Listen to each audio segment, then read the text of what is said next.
meeting of the Audit and Governance Committee. It's our last meeting of this municipal year.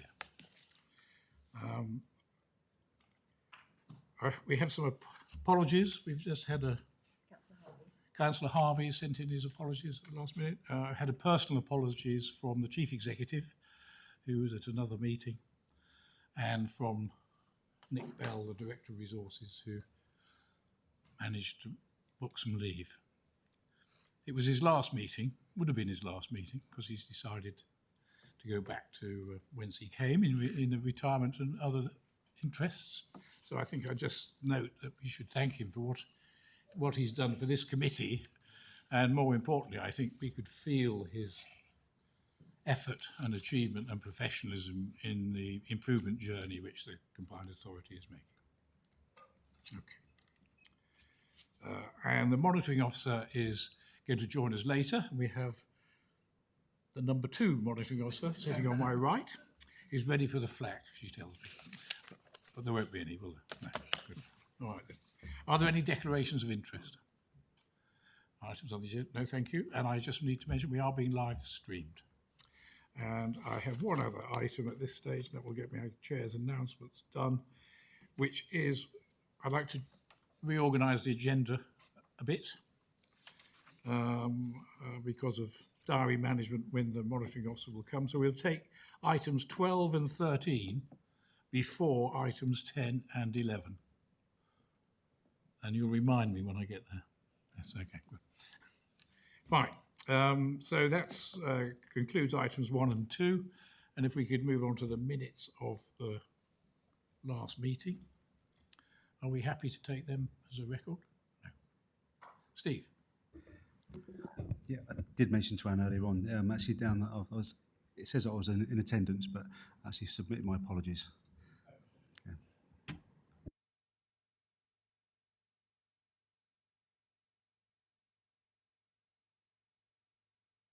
Wrong one. Okay, I'm on now. With that editorial amendment, are we content to take the minutes as a true record? And does anybody have any comments on the actions arising, the action list? Nope. Okay, fine. Well, that's item 3, the minutes of the meeting approved. Thank you. So we now move on to external audit, item 4, where we have 2 items. One is the auditor's report, and the other one is the consultation on the local audit backlog. And we're joined by Janet and Dan from EY. And I think, Rob, you're going to introduce the item, it says in my notes, or do I hand over straight to Janet? Okay, Janet, are you?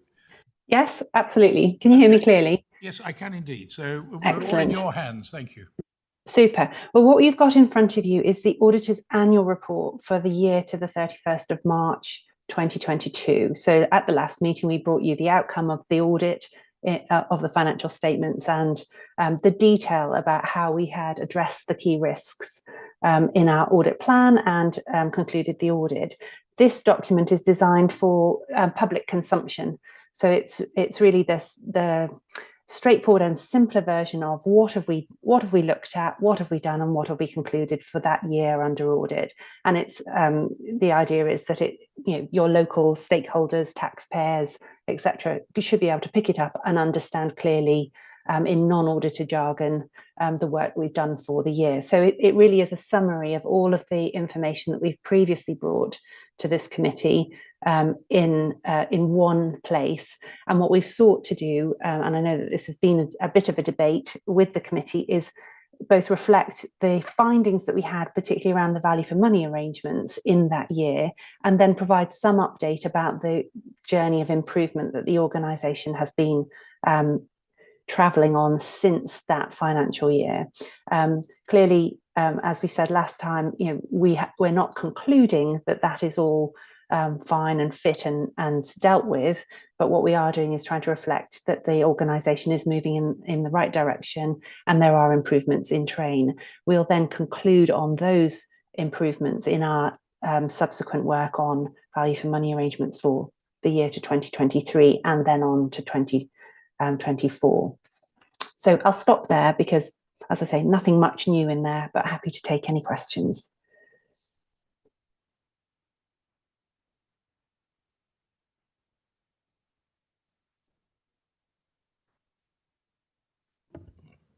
Thanks, JP. Thank you, Janet. Just having a look at the report that you kindly provided, I've got two questions. The first one regards the management responses to your various recommendations, particularly on the financial statements. Mm-hmm. And the management response is, the authority has noted this recommendation and have added completion of the disclosure checklist planned year-end procedures for the 2023-24 financial year onwards, which I think is fine. I just wondered, firstly, whether you thought that that was appropriate, that it's looking ahead rather than looking for the year that you've just audited. And the second relating to that is, the authority have noted this recommendation for further consideration. The authority are to review whether a risk-based approach to journal review could be implemented, balancing the benefit of this control with the cost of additional staff time. And I wondered whether you thought that that was an adequate response to what is quite a significant recommendation. And then, JP, if I can, the other question concerns your audit fees, and I wondered if you could explain a bit more about how you have significantly increased your proposed fees for 2021-22 compared with 2020-21. I may have got the years muddled, but I think those are the correct years. Yeah. That's the information on page 28, I believe. Yeah. So on the recommendations, yes, we're comfortable with the response in relation to the first one, because that's the next set of accounts that they're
so it is a reflection of the various different issues, changes in scope for the audit, and the additional work that we've had to do in year to be able to gain sufficient assurance across that range of areas for 21-22.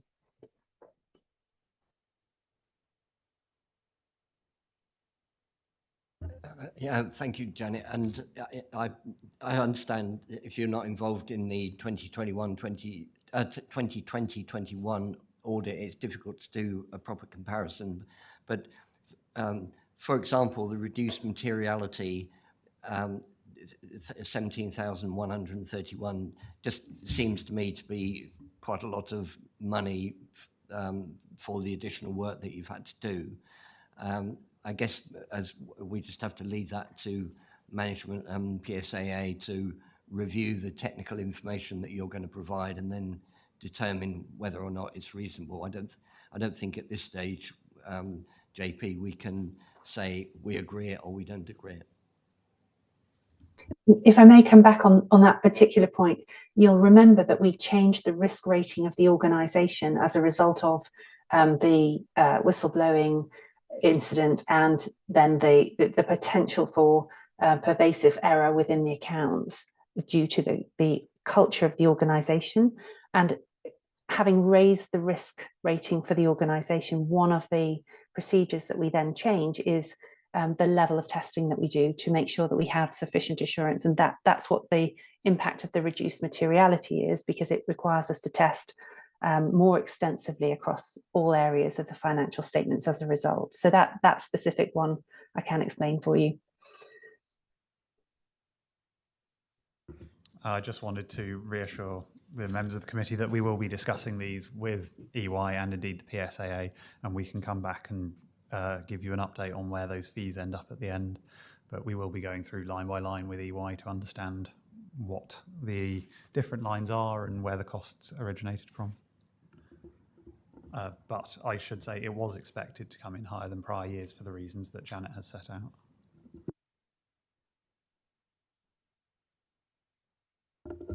Yeah, I just wanted to follow up on this, and this is really a question for the officers rather than the auditors. So going back to the manual journal entries and the action on that, I guess a few questions. First of all, what's the time scale for that, and when will you be able to report what precisely you will do? Because it's a little bit generic at the moment in terms of a risk-based approach.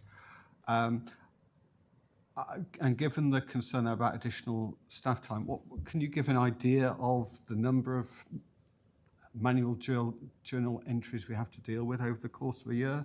And I guess the third question is that, are there any things we can do to actually reduce the number of manual journal entries so that we've got, I guess that both helps in terms of staff time, but also I guess in terms of the risk that's been identified. Thank you. Yes, so in terms of the first element around what does the risk-based approach look like, that would be basically looking at the manual journals that have happened over the past, say, 12 months and looking at both their nature and their value. The value's pretty simple. Is it big? Is it small? If it's small and not recurrent, then it's unlikely to be material to the accounts.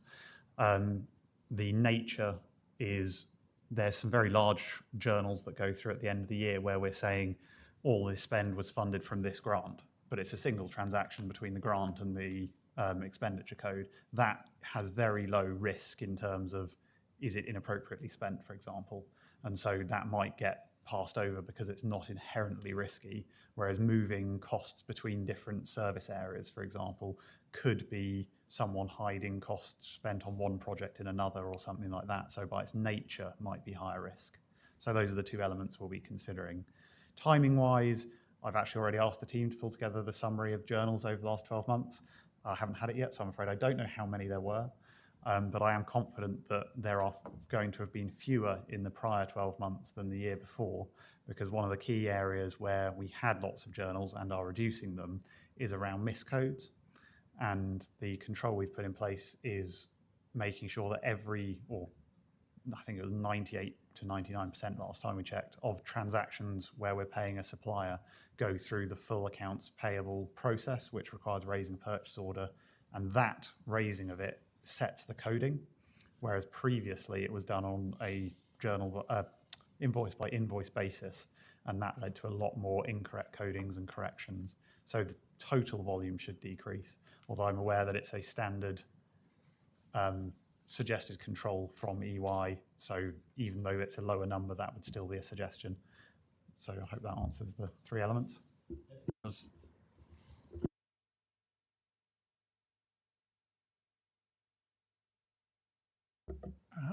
Thank you, Janet. I've got a couple of questions to follow on from that. Looking at your value for money conclusion, it doesn't have that nice, simple qualified or unqualified that we get with the accounts. And I know the pitfalls of having these one-word descriptions of the situation, but do I, as a lay person, take this to be a qualified opinion? So the National Audit Office code for local public audit has moved away from having qualified or unqualified or adverse or unqualified opinions on the value for money arrangements. So we report by exception. So I think you should take it as we have reported exceptions, and therefore, if you wanted to apply a binary, it's qualified. Okay. But they've moved away from that definition. Okay, thank you. That just makes it easier in my mind to interpret the wording. And we're going to come on to the next item under this area will be the consultation on local government audit backlog. And I wondered if you could, to help us to inform this debate, whether you're able to say anything about where you think you will be on the 22-23 audit in timeline. Yeah. In timelines. I know you won't have an answer on what it's going to be, what it looked like. So the consultation, the purpose of the consultation is to remove the backlog of delayed local government audits. So if we look at CPCA, then we obviously clearly have 22-23 audit is open, as in you've published your draft accounts, but we haven't undertaken the audit for that financial year as yet.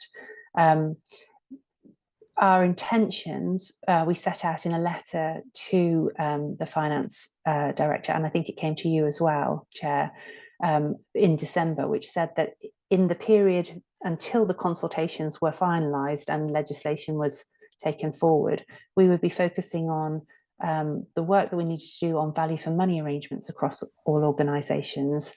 We would be looking at pension funds because those are sensitive to stakeholders, pensioners, employees, but also affect a range of organisations where they are admitted bodies into pension funds. And we would be closing out audits for 22-23 that were already underway. And that was the prioritisation that we were applying in terms of the use of our resources. The implications, therefore, for CPCA 22-23 is that it is very unlikely that we would start and complete the audit before the backlog date, and therefore we believe that would be, not a sensible use of our time or yours when the overall objective is to reset the time frame and get the system back on track and providing timely assurance. So what we've been discussing with officers is actually moving directly to the 23-24 audit and allowing officers to focus on closing down and reporting out the financial position for 23-24, and for us to then move back into that cycle. Now that therefore would by implication mean that we would be likely to disclaim the accounts for 22-23, but be in a position to report assurance on 23-24, hopefully back on the timelines by the end of this financial year, and then we would reset from there going forward.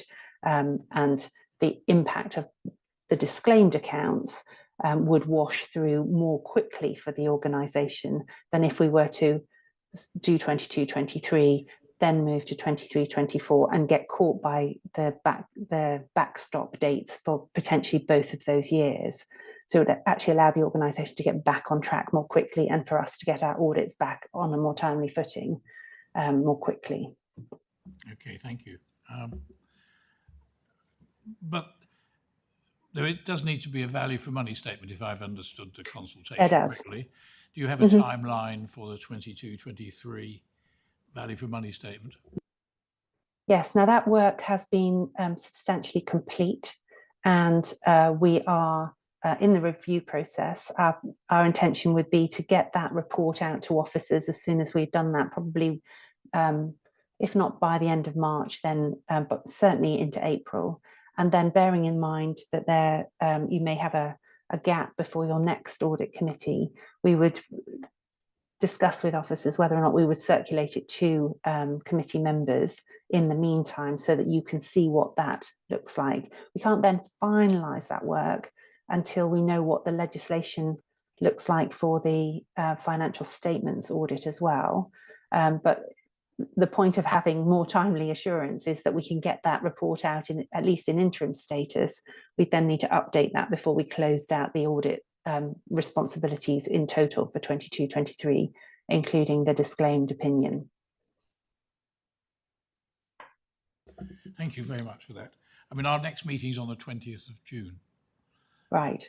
Which is the first one of the next municipal year. So we need a report at that stage on where things stood. Exactly. Exactly. Okay, lovely. Thank you very much, Janet. We've got, sorry, one more question from my left. Janet, if you're going to disclaim the accounts, what are you going to say in practice?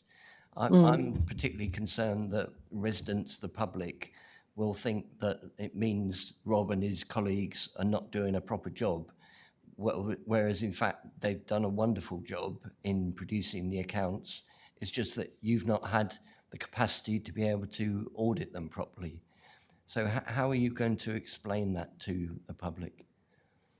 So the intention is that the wording of the disclaimer will refer to the ministerial direction, which will be the legislation that allows that the audit has not been completed before the backstop date of the 30th of September. And then the wording, if you read through the consultation, it's very clear that the wording that we put in our reporting around the opinion, so what you would normally see as our audit results report, would set out very clearly why that has been the case, what the timeline has looked like, and whether or not the organisation itself has met its responsibilities in terms of producing draft accounts by the relevant dates and being able to present them for audit and having the inspection period open. So what we will do is reflect in our broader reporting all of that timeline and the activities of the organisation, but the opinion itself will use probably fairly standardised wording referring to the ministerial direction, and hopefully by being able to look at both, the local stakeholders will be able to understand the context. But I do think it's, every organisation that we're working with is raising exactly that same point, and the system leaders, as they dub themselves, so the FRC, DLUC and SIPFA are very clear, and the NAO rather, are very clear that they also need to put communication out to make it understandable for the local stakeholders that this is a system-wide issue rather than relevant just to one organisation that they might have a particular interest in. Just to slightly add to that, that is absolutely a concern for us as an organisation and of course nationally. You'll see from Nick's response to the consultation that came with these papers that we will be stressing the need for that clear communication back to government, because we are concerned that the damage that the proposed approach could cause to the public's confidence in our accounting, both as an authority and nationally as local government.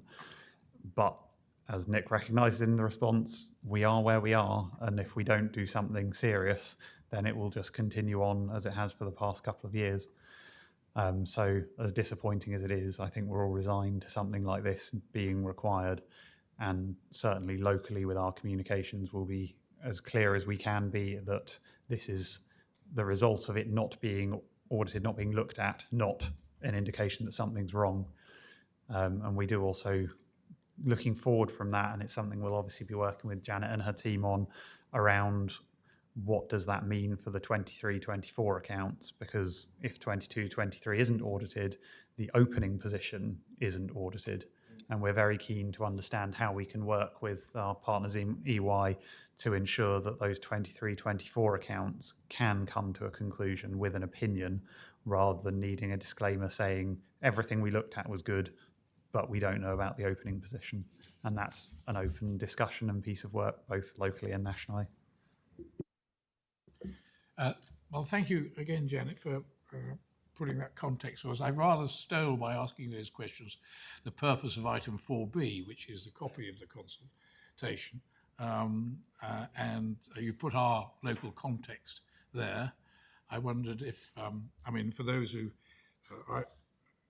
basically it means that if my understanding of it is the 22-23 has to be done by September 24, and then the guillotine falls, and then that's phase 1, and phase 2, you've got backstop dates for all the following years up to 27, 28, whilst the system corrects itself.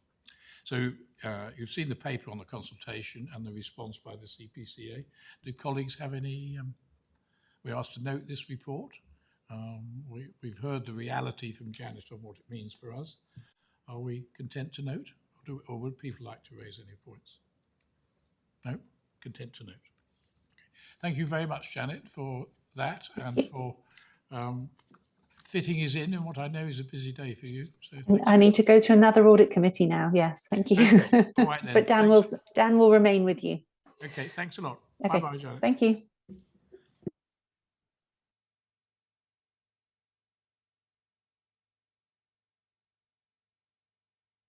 We move on to item 5, which is the improvement report.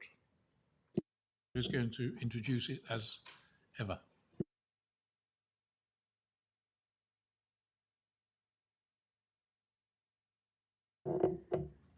Thank you, Chair. When we met in January, we advised that we were scheduled to do a review of all improvement activity over February to make sure we continued our focus.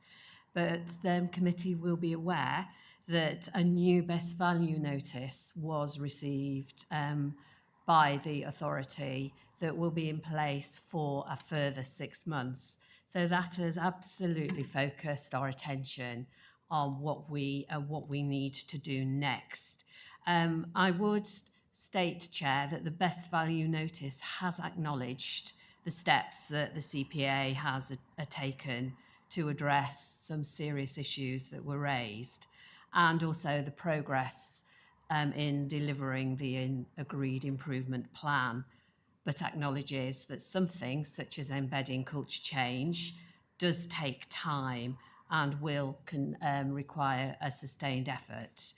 The notice, which is attached as Appendix 1, is clear on the key areas that will need that continued focus, they being to continue to implement and embed the changes agreed by the board, to continue to implement and monitor culture change for both officers and members, commit to a strong partnership working at officer and member level to develop the strategic priorities, and to continue with the engagement with both the Independent Improvement Board and also with the department through the period of that notice. And those are key that we will ensure has our attention. But what we have done and what we committed to do was look at activity that has taken place that was set out in the plan. And we're calling that phase 2, so that hopefully is helpful. And we're using the governance that we had set in place. So the improvement group met at the beginning of February and went through all the activities that were set out in the phase 2 plan, and that is attached as Appendix 2. And we went through all of those and we looked at what had been completed and had been assessed to be completed, and if there was any future review at some point in the future, that would be contained within a directorate level, that the action had been completed and there was nothing further to do, that the action is open and actually is contained in the themes contained in the best value notice, and action is open but wasn't contained in the best value notice and therefore would be moved and monitored as part of the directorate business plans as a way of embedding and that continuous improvement. As I say, attached is the document and it's coloured coded for ease, but a lot of work has gone through that, and a lot of work is also being done to ensure that anything that needs to be addressed through the Directorate business plans is both contained in the Directorate business plans and as part of appraisals and objective setting will be contained in objectives to ensure that that activity is taken forward. And lastly, on the looking back, as we did at the end of phase 1, we are going through a lessons learned. So as an organisation that needs to continually learn and improve, what have we learned from phase 2? What might we want to take forward and what might we want to change? We've also set about the development of the phase 3 plan, and at the time of sharing these papers, that draft plan was not ready to share with this committee. But we've set the plan out across the 3 key areas that were set out in the best value notice: strategic priorities, cultural change, and embedding the changes that were agreed by the board. And Chair, partnership working will run through all of those. We've progressed in the development of that plan, and Chair, we have submitted yesterday to the Overview and Scrutiny Committee the draft plan, which I am content if members would wish to share that following this meeting.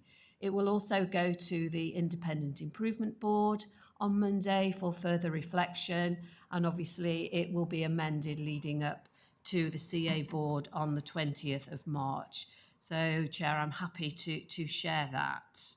The last point just to raise before I open for any questions is that we also shared in January that we would be reviewing the role of the Independent Improvement Board.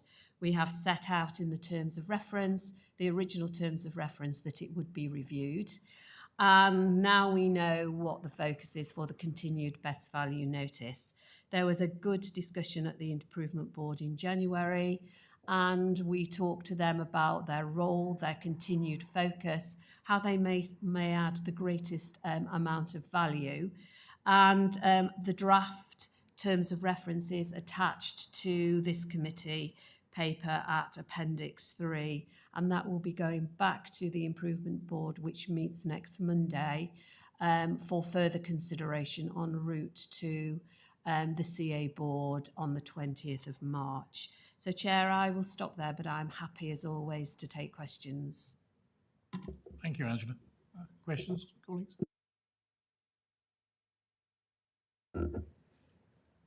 Yeah, I wanted to understand a little bit more just about the, let's say, the timing, and particularly in relation to the lessons learned that you talked about, and also what you expect to get from that. So you've now got this extending into a phase 3. So I'll start with that question first of all. So has phase 3 started, or when will it start? Because you've now got a whole set of activities identified for that. And is that already underway, or when will that start?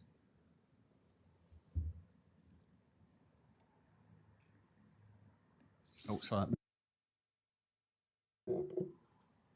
We're there. Thank you. Work has actually never stopped. There is activity that is just continuing. What we haven't done this month is to report progress, because our focus has been about making sure we're absolutely clear what it is that we are doing. For example, on Wednesday this week, there was a workshop with stakeholders on the strategic ambition for the region. And that is part of phase 3. It's a key focus for the improvement activity and was identified by the best value notice.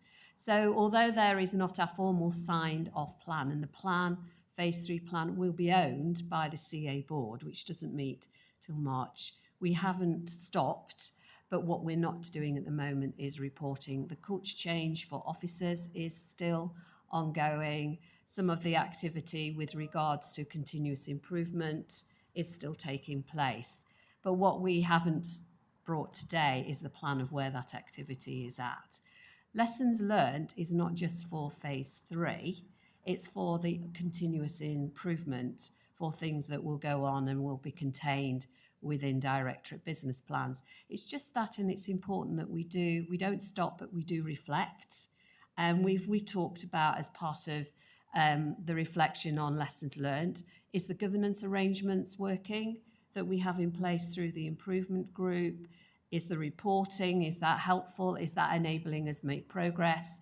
The evidence that we are putting in place, does that give sufficient assurance? So those are the sorts of areas that we are looking at. And Chair, we will share when that lessons learned is completed, we will share that with this committee to set out what it is that we have looked at.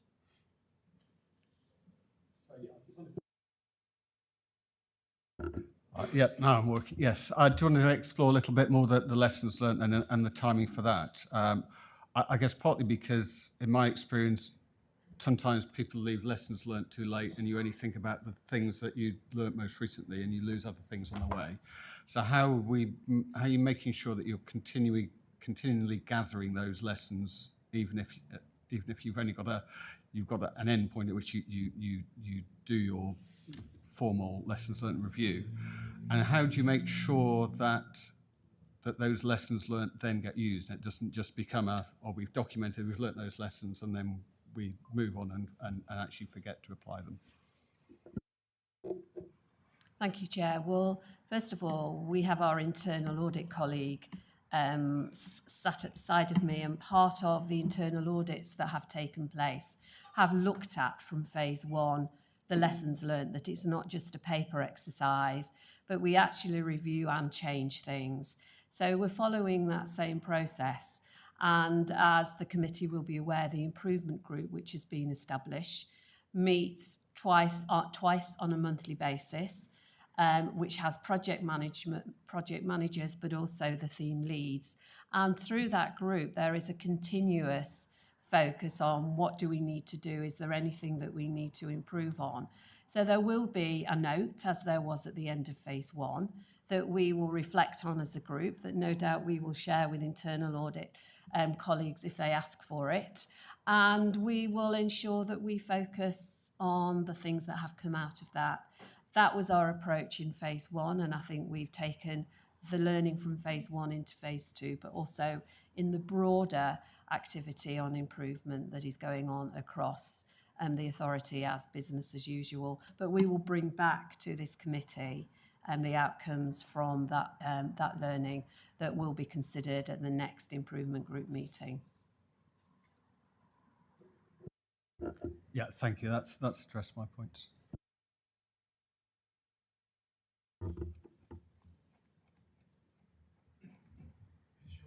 Okay, thank you, Chair. I'm just referring back across from this report and the best value notice. It is quite disheartening to read this, frankly, after all this time. When we got the reference here that the areas of concern embedding cultural change and effective partnership working not being matched by the actions of the board itself. And there's a reference here that embedding cultural change is like to take a long time, which was cited in the original external auditor's letter from, I think, June 21, that it would take time. And here we are with a letter saying cultural change is going to take time. And in the same letter is hinting that progress needs to be made at sufficient pace. So it comes a time when we have to say, why isn't the board embedding cultural change? It's the leadership of this organisation, and this just isn't good enough. We can't move forward until the board is working collectively with common purpose.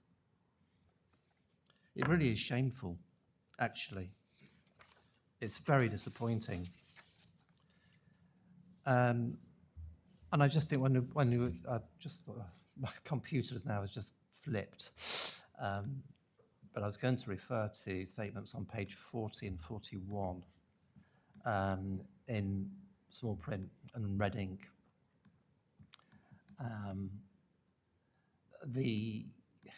It's this one, which is values and behaviours not completely embedded or embraced by board members. This still needs to be an area of focus and suggest involvement of the improvement board and the LGA, including the involvement of the monitoring officer. This looks like the highest priority for us. It needs our full attention. And I'm just wondering what is going to be done in phase 3 that really privileges this issue, because it's the one that's holding the organisation back. And of course, when it talks about this is the bit in the letter that I really just cannot understand, and I'll quote it. It says, "If not all stakeholders are ready to engage, the opportunity should be left open for them to do so when they feel ready to." Now, this is, if you have the privilege to be in public service, then you commit to it.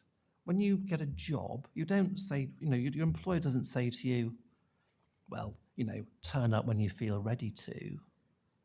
You do the job, you do what's required, you adopt the cultural norms and behaviours of the organisation, and you make your contribution in the public interest, serving the people who have elected you.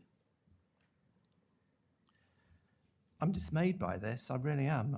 And what it is actually, it is hurting the people of this community across Cambridgeshire and Peterborough, because we can't progress with devolution if the government doesn't have confidence in the organisation, and in particular, its board members. So, Chair, these are quite fundamental questions and issues that have to be addressed. Maybe we can't do that within this meeting, but it's something I do think as a committee we are going to have to talk about in more detail. Angela.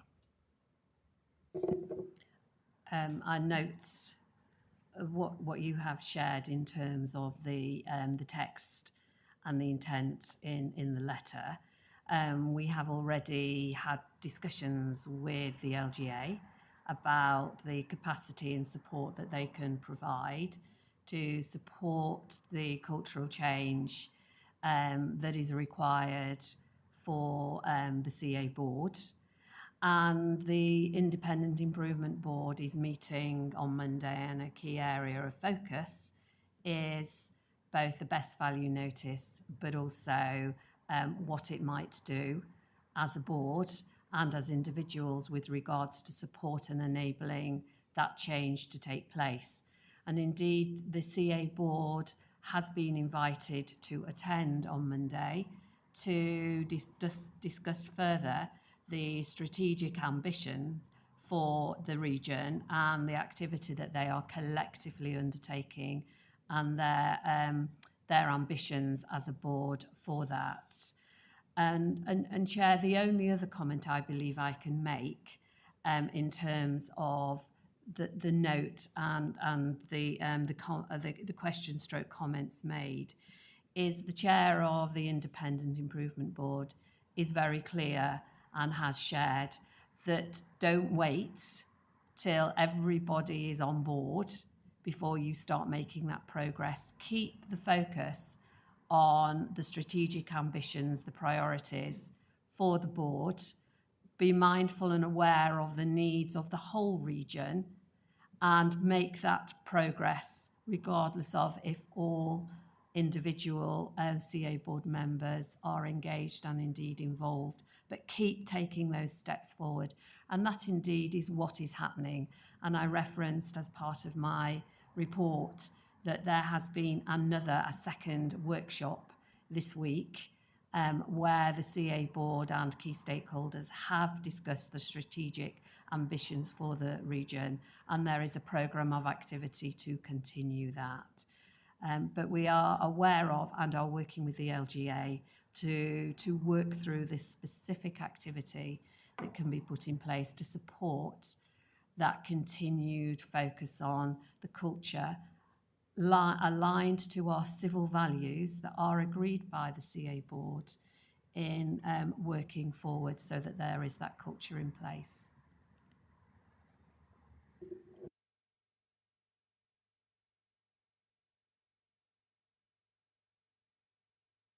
I'd just like to round off this little bit before we move on, this little important bit, this an indigestible bit, really.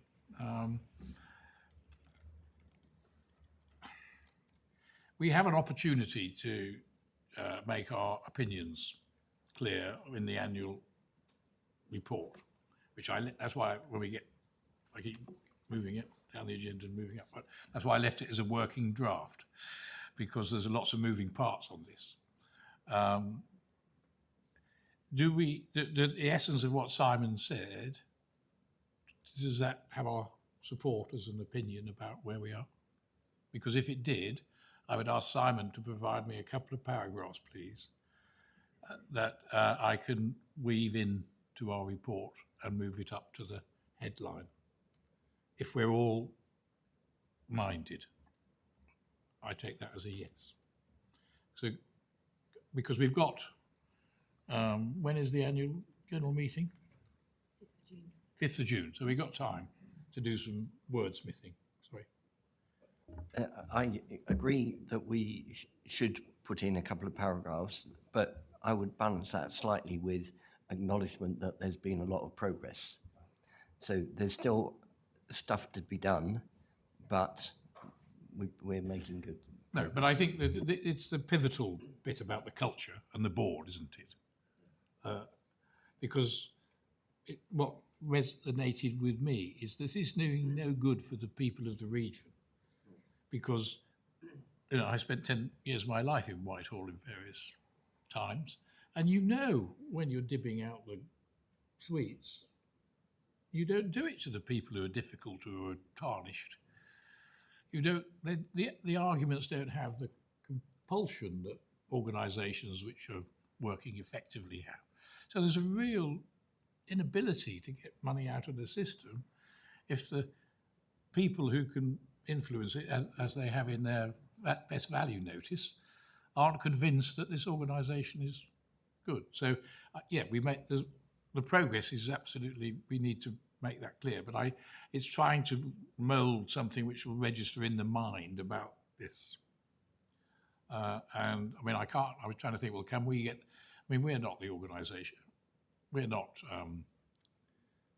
This committee isn't there to act as some marlin arrangement with the board and tell them to pull their socks up. We've got the Independent Improvement Board, we've got external auditors, and we've got Parliament, well, not Parliament, Whitehall. So, but we can make a fuss about it. So that's what I would intend to do. And I think also, I wasn't quite sure because, I mean, here's me, I'm a very informal sort of chap, but I don't know who all these players are. If we go to 2.3 on page 36, it says this small item of cultural change across the organisation for both officers and members. The lead person is Judith Barker. So is that head of HR? She's the new Executive Director of Place and Connectivity. Say again? Sorry, she's the new Executive Director of Place and Connectivity.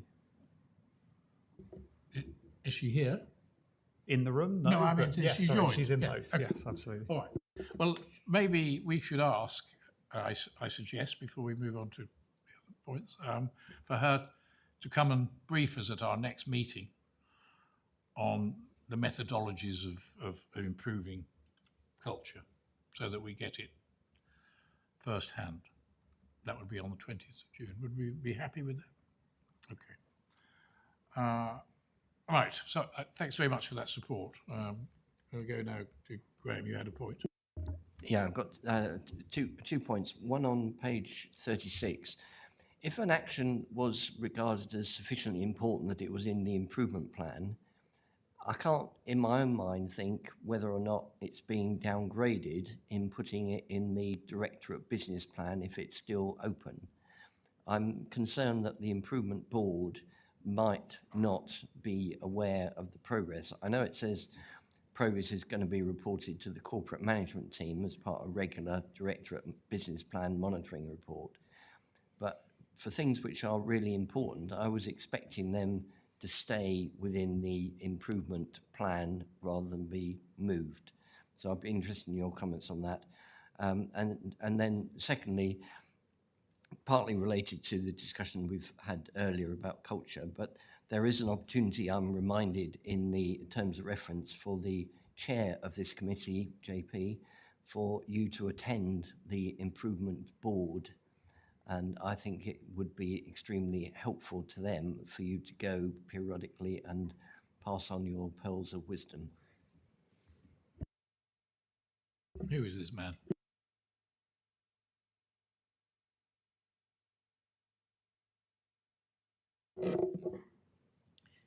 Thank you. Just on that latter point, as chair, the chair has met with a member of the improvement board recently. But yes, the improvement board is meeting on Monday. It's meeting again in May and then again in July. Chair, I will take that request back on your behalf if that is what you would wish to do for the next meeting. I can't remember the date offhand, but we can share that with you in that respect. In terms, I will do.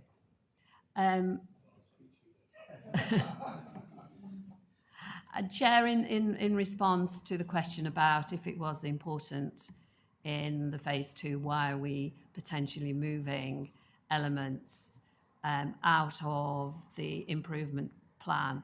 And I would share that we're not losing anything.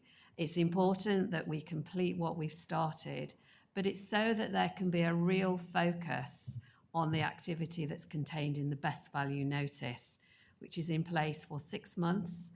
Our DULAC colleagues have been very clear that by the middle of July, we will need to have demonstrated evidence of progress against those identified areas, because they will start writing their reports to the Minister from the middle of July. So we've got a very short window to be able to really focus and evidence the progress.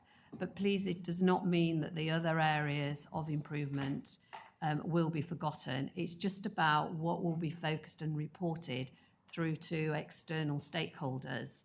It is a draft, it will be a draft improvement plan, and therefore if there are any elements that you believe should be that are still relevant to the identified concerns in the best value notice from 2024, then they can be considered to be contained. But we've looked as an improvement group with all the theme leads under the chairship of Nick Bell as to what it is that we need to focus on for the phase 3. Is there new activity that we need to build in?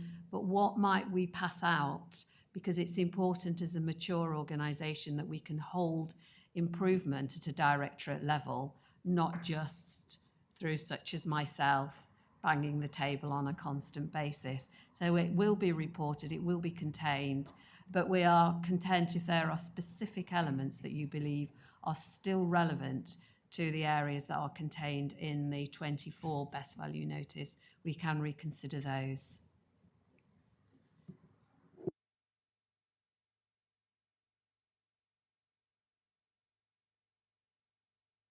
No, I think, thank you, Angela. You're on this journey. The journey's a bit longer now. How long are you on the journey? How long are you with us? I'm afraid you've got me till the end of July, but I'm very pleased. I'm a complete finisher by nature, so I am here until the end of July. Okay, good. So we'll see you at our first meeting in the new municipal year. Thank you very much. Well put across as ever.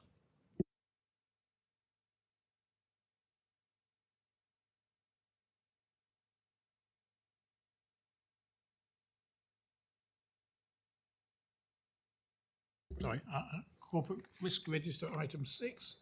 Nathan Bunting, who foolishly allowed his boss to go on holiday or something. No, I think anyway, is going to introduce the item. I'm just looking for the right bit of paper, which I've lost. Okay, I've lost it. So we're asked to note this report and to note the progress with the risk software implementation, and to note the plan for doing some deep dives next year. Nathan, the floor is yours. Yeah, good morning, everyone. Thank you, Chair. So this is item 6. As the Chair noted, it's to note the February 2024 Corporate Risk Report. You can find the register dashboard and heat map in Appendix 1 to 3. I'll also update you on the progress of the risk software implementation and to note the plan for risk deep dives. So each corporate risk this month has been reviewed with risk leads in advance of developing this report. This is the first time these reviews have taken place through the new 4Risk software, and early evidence is showing that the format and ease of reviewing is leading to improved reporting. This is illustrated by the number of changes this month, which you will be able to see in 2.1.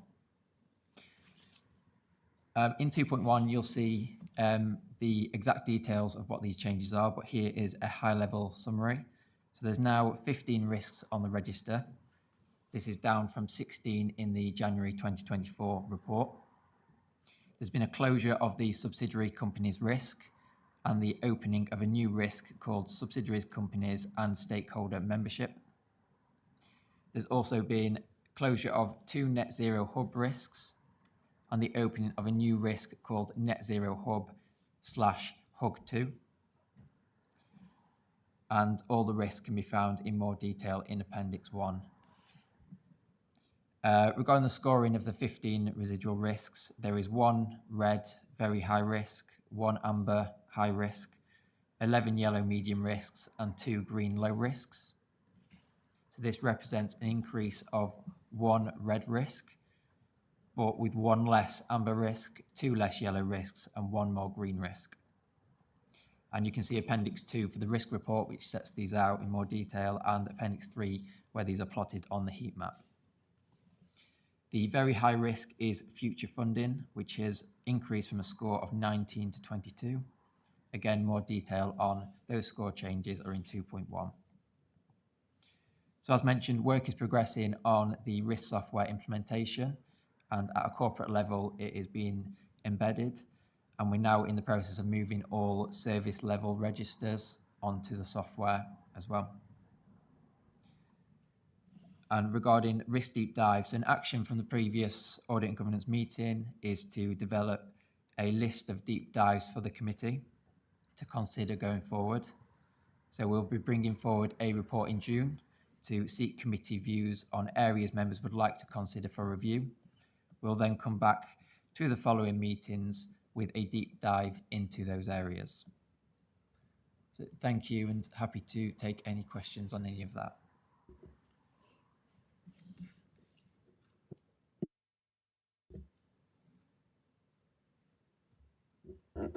Yeah, I just wanted to understand a little bit more on we said the cybersecurity risk, the inherent risk has increased. It talks about the recent examples in UK PLC showing devastating impact on cyber attacks on organisations.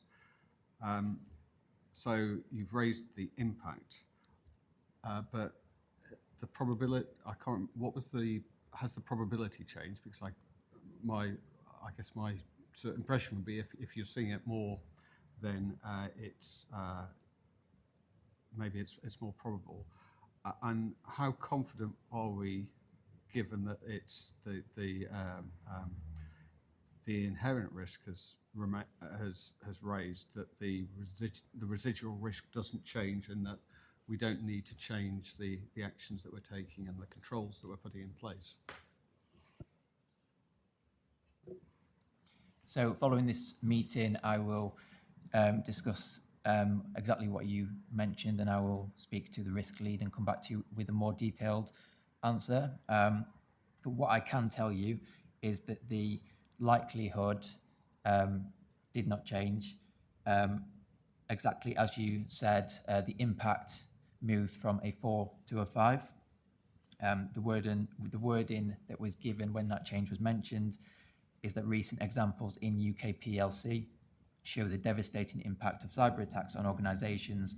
Therefore, the view was that the impact should not be a 4, the impact should be a 5. However, the likelihood of that risk has remained the same, and the likelihood of that is a 2.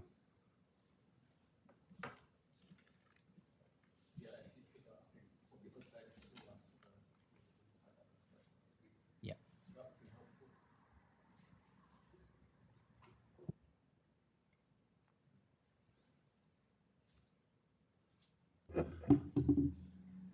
I was just going to ask, given the discussion, this might be a timing issue, but risk 5, culture. We've obviously got the inherent risk at very high, a residual at medium. So we're assessing at February, this was medium. And in effect, we're saying the target is medium. So that's implying that there is no one implication could be there is no further action planned to take us down to the target risk score. And I just think that given some of the discussions we've seen today, we've heard today, that needs a relook at and just some further clarity. As I say, it might be a timing issue because I think, to be fair, this was in February, but just an observation, Chair.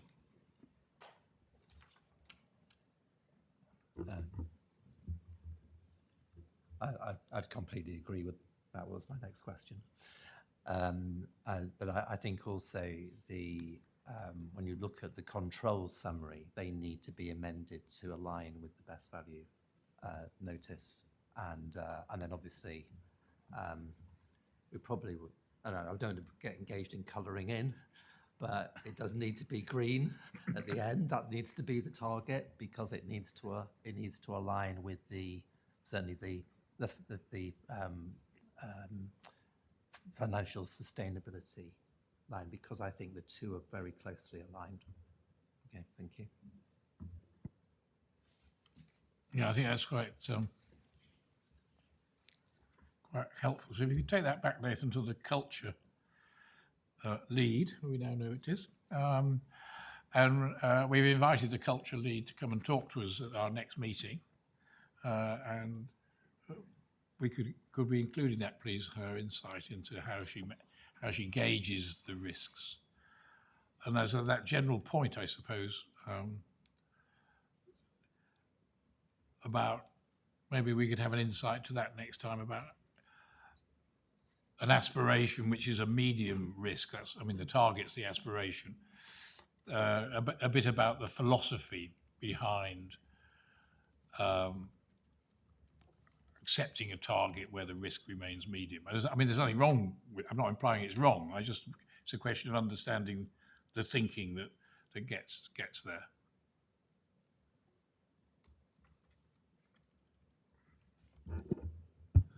Thank you, Chair. 2 for the risk deep dives. I know that you're preparing a list for us to consider in June. Are you already thinking of a prioritisation list about those that you should be bringing forward early? Because clearly there are some very clear risks that we've explored this morning. I also think that change in the subsidiary companies risk, for me, I'd be quite happy to deal with that early on, but of course we can debate that in June. I'm just wondering what criteria you're putting towards presenting us with that list, please. Yeah, sure. So it's a really good question. The exact criteria hasn't been decided.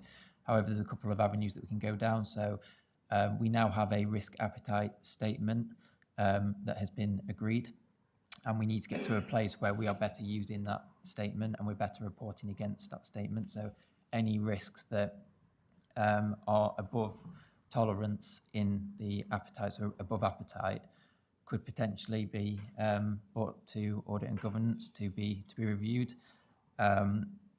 Also, of course, the high risks we could look at do a deep dive in those as well.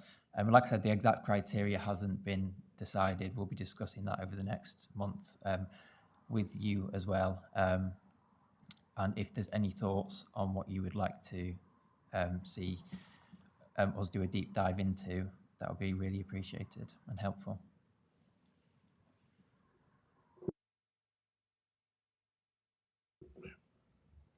Okay, well, thank you very much, Nathan. I think the fact we've had these conversations is a measure of how useful now the reporting, the representation of what you're doing.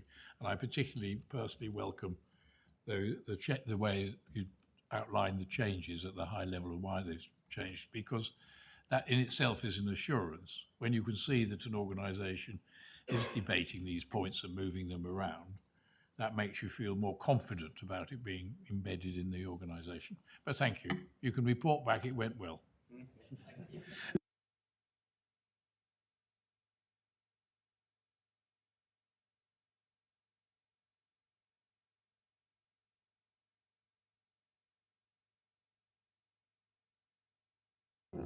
Sorry, we now move on to item 7 and then item 8.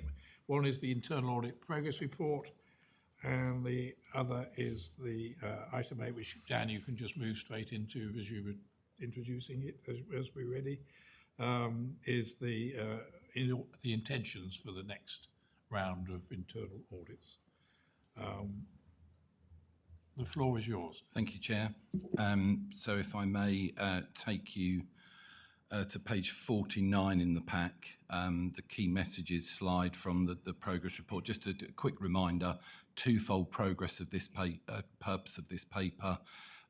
Firstly, to keep the committee appraised of where we are in the programme of work for 23-24, and then secondly, I'll come on sort of at the end of the paper in terms of the potential impact of any finalised reports on my year-end opinion. So you can see from page 49, we've finalised 3 reports specifically relating to the internal audit programme, that's key financial controls, business continuity planning, strategic planning. We've issued a further reporting draft on subsidiary governance, and then I'll come on to the remainder of the programme at Appendix A. I've also sort of for completeness there, referenced 3 additional reviews that we were commissioned to undertake that weren't part of the annual internal audit plans, but have also been finalised. Obviously, they're shown at the bottom of page 49 there. I've said there a number of control design and indeed compliance weaknesses were identified, so recommendations and management actions, depending on the report, were agreed within those reviews. So they've followed a similar process in terms of officers responsible and implementation dates. So there are action plans in those 3 reports, just as there are in our ordinary internal audit reports. I'll be happy to take any questions on section 2 when I just finish summarising the report in terms of the headline findings. Obviously, we've got 2 of the 3 internal audit reports as negative opinions.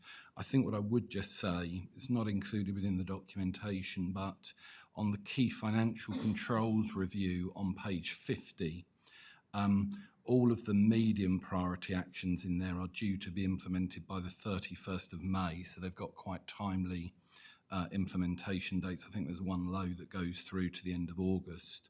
And then likewise on business continuity planning, which was obviously a minimal assurance opinion with a number of sort of significant issues in there. All of those management action dates are 31st of May of this year. So again, just to sort of cite the committee that there are robust action plans in place. Clearly, we'll come on to my next paper, but we're suggesting a re-audit of this area in next year's programme, given the significance of the findings. But the findings have got tight implementation dates in terms of what's in the report, 31st of May. Appendix A, just to touch upon that really, so obviously page 53 of that shows you everything that's been finalised year to date. I mentioned the subsidiary governance review issued in draft. So the procurement improvement plan review, that field work is in progress. The follow-up review starts today.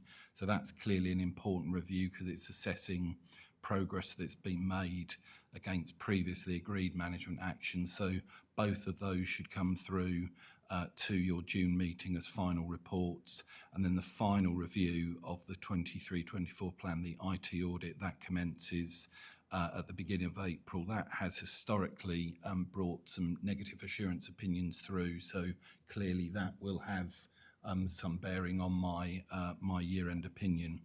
And just to finish on the progress report, and that's the other point on page 55. Clearly, at this stage, there are a mixture in terms of the 7 reports that I've issued year to date. 3 of those with positive ratings, 3 with negative, and 1 that had sort of a split opinion. So I'm in the position where, frankly, I need to consider the outcome of the remaining reviews and obviously the new best value notice that's been issued in terms of that year-end opinion. That will come through to your June meeting. I've had a meeting with Nick Bell to discuss that, and we've got another meeting scheduled in as this field work sort of finishes, and I understand what the headline assurance opinions are from those reviews. So in summary, we're making good progress. We've still got obviously some important pieces of work to complete, but they should all be in a position where they come through to your next meeting in June. But happy to take questions.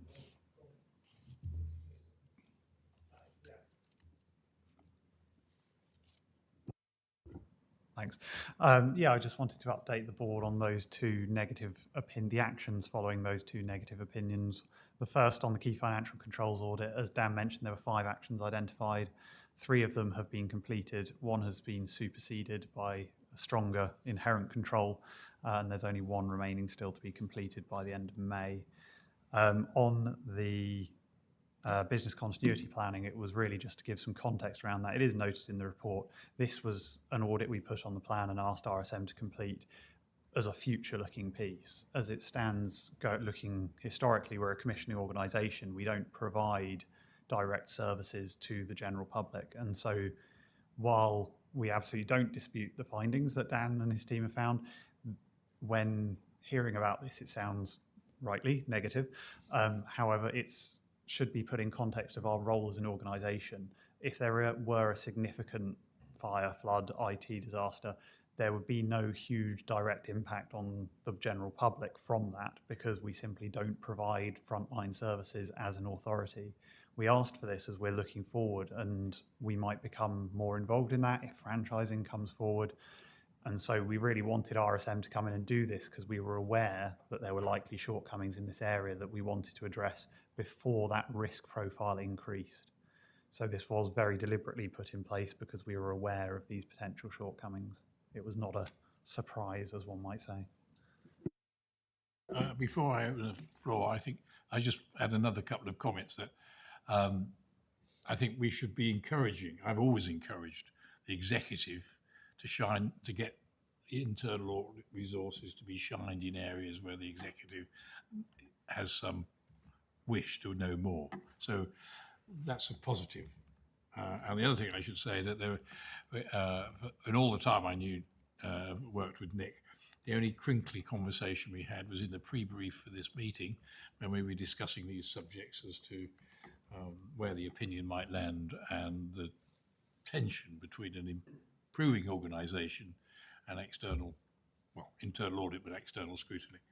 And I thought that was healthy as well because this told me that this is an organisation that's straining to improve, but we still need to be clear where room to improve still remains. So, good. I just wanted to put that in your minds before I took comments.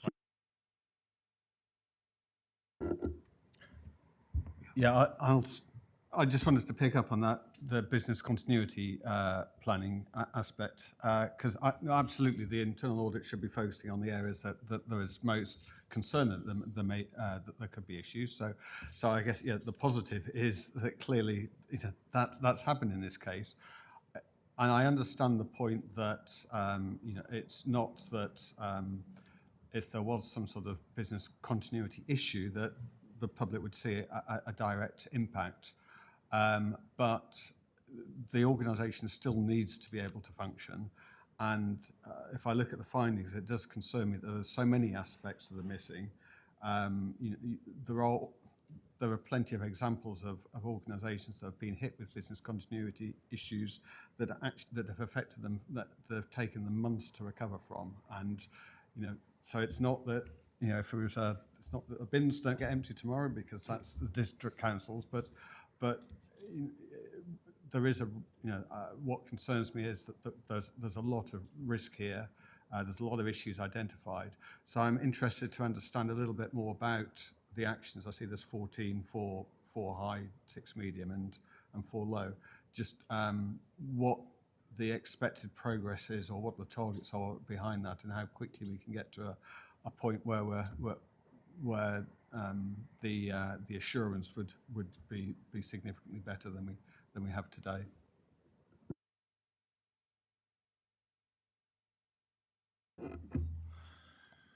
Sorry, I was just pausing there, Councillor, just to check my next paper in terms of the timing we've got. So we've originally got a scheduled re-audit of this for October 24. So that will be sort of obviously a formal independent re-audit.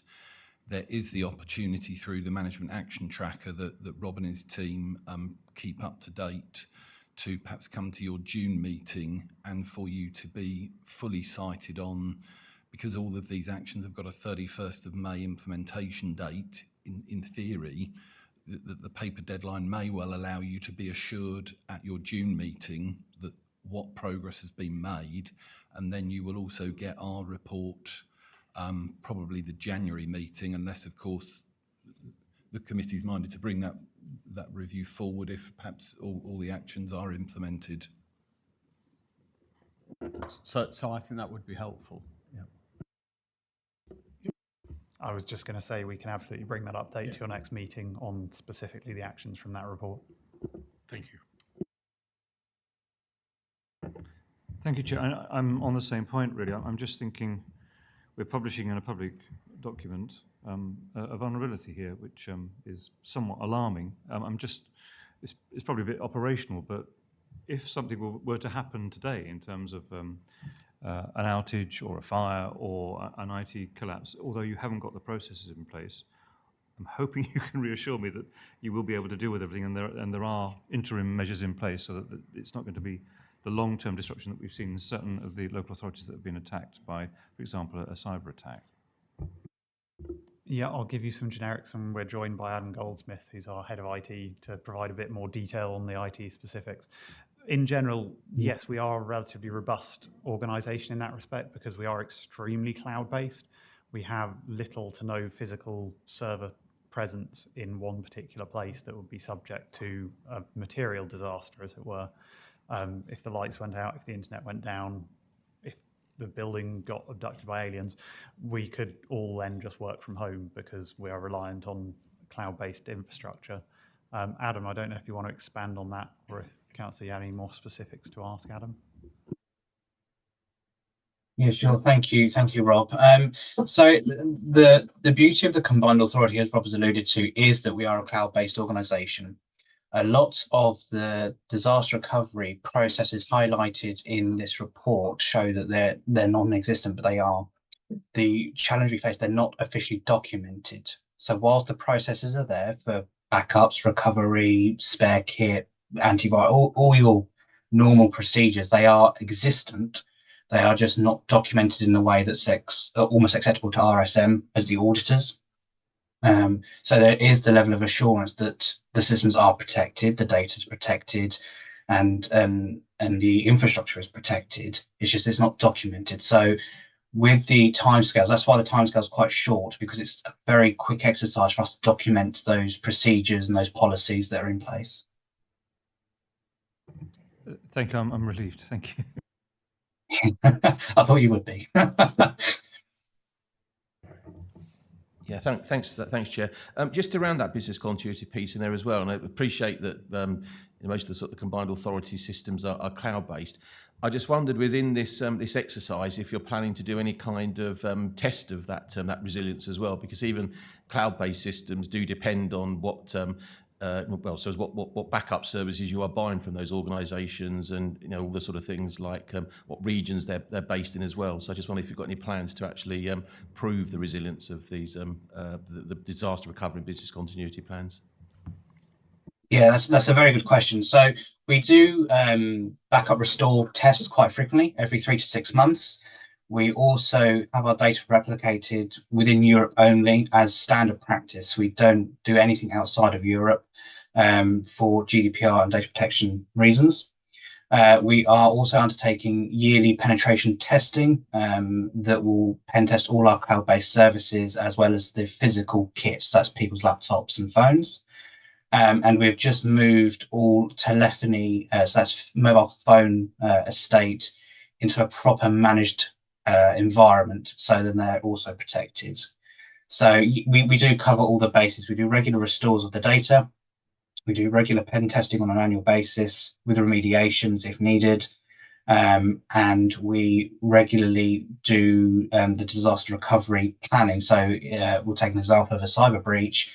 What's the process we need to follow in the event of a breach? Who needs to be contacted?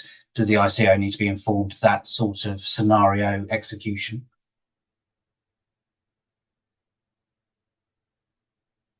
Thank you. Chair, sorry, just the one bit I did want to ask about was the emergency planning manager and how that's progressed. I'm afraid I don't have an answer to that immediately. Unfortunately, I would have asked Nick, and he's unfortunately on annual leave, but happy to circulate an answer to that afterwards.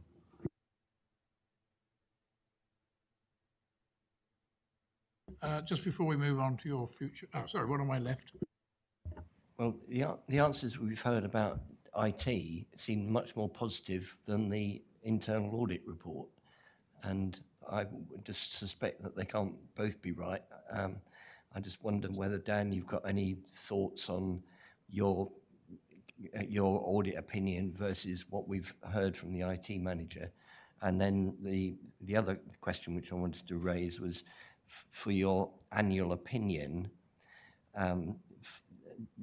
You're going to need, JP, a commentary on Dan's assessment fairly soon in order to complete your annual report, and that can't wait till the next meeting in June 2024. I would suggest you might need to just go with what you already know.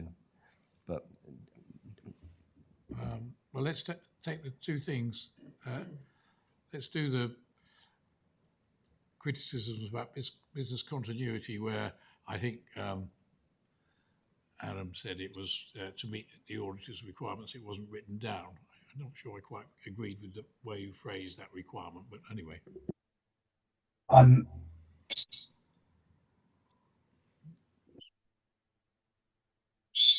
Sorry, Dan, I'm happy to make a comment on why there would be that discrepancy between your report, and we struggled to provide the evidence in time. So we were asked to provide a series of evidence screenshots and plans and documentation. Documentation is quite old documentation, so we provided it as a stopgap to show that there had been some progress, that there was some things in motion. So the audit report was based on the old documentation.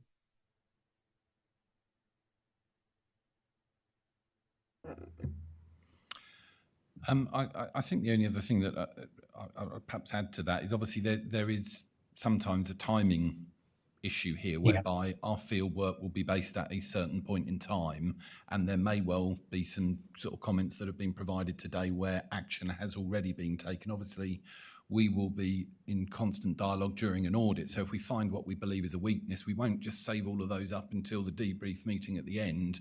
We would raise that as we go along. So what we like to see is that actually some of those actions are progressed as the audit's happening. And so there may be an element here of some of these sort of commentary that's come back. But I think what I would draw a line at, just to the point of evidence, you know, ultimately, if I don't get evidence that something is in place, it's not in place as far as I'm concerned. And so that is how we will. Now, clearly, we don't want to bring reports that give a false representation should there be some more up-to-date information, but sorry, it's sort of a bit of an unhelpful but sort of blunt response. Before we go on to the opinion bit, Rod, what's yes, please. Yeah, it was just obviously having read the report, the high actions don't just focus on IT disaster recovery, and they also, as mentioned earlier, have a very high importance over the documentation. And I think part of the reasoning behind some of these high priority actions were a lot of this Adam is very well aware of, but we haven't got written down and approved by the board, and we need to document and then disperse that understanding. Because while we have these controls in place, we do penetration testing for the IT, there are other areas of disaster recovery management outside of IT where it is much less well developed that's led to high findings here. IT is probably, as you saw in the risk register, probably one of our highest risks. But there are other areas that Dan and his team were looking at that have resulted in these high areas as well. So while Adam is saying we have very high assurance around those IT controls, that's not the only thing the report looks at. And I think it's true to say, and best practice, that these reports don't come unless there's mutual agreement between management and the auditors on what the position is. So I don't think we're in this discussion, this helpful discussion, we're not in any way trying to drive a separation between the auditor's view and management's view, because it's part of the process is that they have to have a meeting of the minds and recognise the significance of or immateriality of the things which are found. Opinion. Yes, Chair. On the opinion front, I absolutely understand the timelines, and indeed, whilst I'm aiming to obviously bring my opinion to your June meeting, I appreciate that the committee's sort of year-end report is going to a meeting that required ahead of that. So I think what I would say is as soon as I can possibly issue that, I will. I'm conscious that the IT audit that we've got in the programme, which will be a sort of a significant contribution to that opinion, doesn't commence until the 2nd of April. So at best, it's going to be the end of April that I can issue my year-end opinion. That might slip into the beginning of May. It just depends how smoothly that audit goes. Okay, well, thank you. I mean, the timelines work because the AGM is the 5th of June. So as long as we've finished, then we can hold the report into June to wait for the formal opinion. So I'm comfortable with that. And what I have asked Dan is that should the conclusion be a negative opinion, that would be the 3rd opinion in succession. I've asked him to provide some context to that as to how unusual that is when we look across the range of local government, because it's getting the significance of the messages is as important as the message itself. But I'm not prejudging it, and I know that, I'm satisfied from my discussions with the internal auditor that they'll be weighing this very carefully before they reach a conclusion. Right, is that? That's a fair summary. Okay, right. So you can now do your audit plan for the next year. Yes, thank you, Chair. So yes, the audit plan for 24-25 and sort of a wider looking strategy. So a familiar approach in terms of the development of the programme. So clearly consultation with executive directors and other key officers, review of strategic risk registers, obviously mindful of the best value notice, previous internal audit coverage, wider sector issues. We work with other combined authorities in a similar capacity. So what that has culminated in is the detailed programme that starts on page 62, section 1.1 of the report. You'll see from there 6 of the reviews are sort of directly linked, stroke driven by strategic risk. I've got 5 further reviews under the heading of core assurance. I've included within there, obviously, the re-audit of business continuity that we've just been discussing. I think the risk management audit is also a crucial audit. You'll recall that what I've said in this year's risk management audit is we're now really satisfied with the design of the risk management control framework. Where we needed to see some further enhancements was actually around the compliance with that new framework in place. So that's exactly what that audit will look at. We've referenced and seen on the strategic risk register IT being still being a key strategic issue. So we've got some further work scheduled around the IT space. We've also got some further work on the improvement plan, understandably, and indeed the key financial control framework. To comply with auditing standards, I also have to undertake some follow-up work. So we've got some provision within the programme for that. I've just transparently shown at page 65 some other work that we have been commissioned to do that's actually led by other teams, but I've satisfied myself and had various discussions with Nick. Basically, we don't take on any additional engagements unless I can satisfy myself that there is no conflict, and indeed I have that discussion with Nick as the relevant officer. That we can do that, but I've shown that in the report for absolute transparency. 2 final points. At section 2.1 of the report, hopefully that's useful for the committee to just see a backward-looking review of previous coverage and where the assurance opinion landed, and also there is also a forward look in terms of 25-6 and potentially future years coverage. The final point, just to note at section 3, that is the internal audit charter, again required by the public sector internal audit standards, that I include that within the plan, sets out roles and responsibilities. I think the other really important point to note is this plan should be and always has been flexible and agile. So as your risks change in year, if we need to remove one of these reviews, replace it with something else, that we've absolutely got that ability, and we will continue to meet on a regular basis, which we do with key officers, and flex the programme as required. But happy to take any comments at all, Chair, on the plan. Thank you, Dan. Comments, colleagues? Thank you, Chair. Dan, just going through those last few pages about the forward look and so on. Obviously, you've got findings of assurance on a number of them, and then there's the complete gaps there, and then you're trying to prioritise those. Do you have to revisit them, or do you have to do the ones you haven't started yet? I'm just wondering if there's a way of letting us know what the prioritisation is at any one particular time, so in future reports we know where you're concentrating. It just seems to me it's quite difficult to keep in your head about where you are in particular pieces of work that you're doing, and how, when these changes that you suggested come about, whether that can be recognised in the programme. Absolutely, I can incorporate.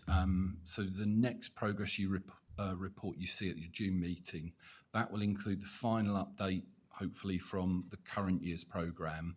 I will also include a table in relation to the 24/5 programme, and then I will clearly articulate if there are any changes, the reason for the change, and frankly, it needs to be justified. So I will include that commentary so that the committee can see the conversations that have perhaps gone on behind the scenes and why something may have been replaced and something else brought in.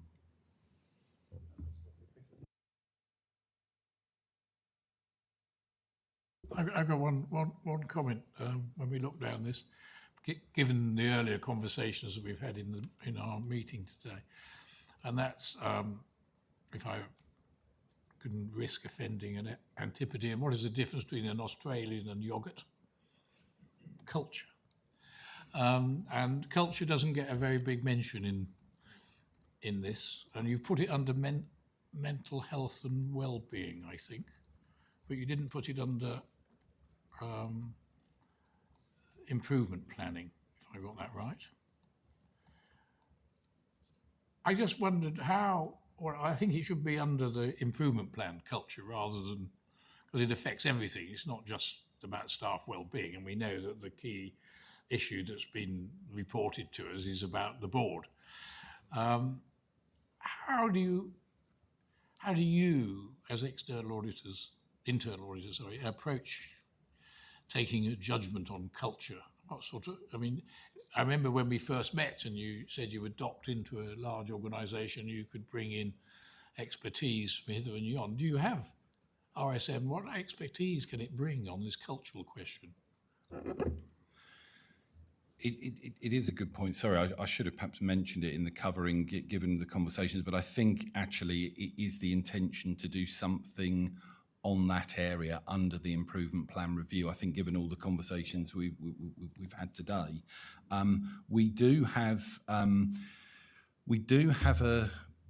actually a culture toolkit, and that has been developed by our sort of HR, a combination of our HR and governance consultants, and we can bring those colleagues into the programme and perhaps consider using those colleagues, potentially that toolkit, when we deliver this review. But I think that particular review on the improvement plan clearly needs very careful consideration, scoping, and I need to be very clear that that might not be a review that is undertaken by my sort of core internal audit team, and it may require the use of specialists across the wider firm that you do this. You know, we've got various ways we can go about. So we can. I'm not saying that it would just be a part of the review, but by the use of something like e-questionnaires, so we can get out to a broad range of staff and agree a questionnaire approach to inform part of our work in that space. But I don't want to prejudge quite what the scope of that work will look like. But I think you're absolutely right that it does need to feature in the programme, and I need to think very carefully about who we use to undertake the review.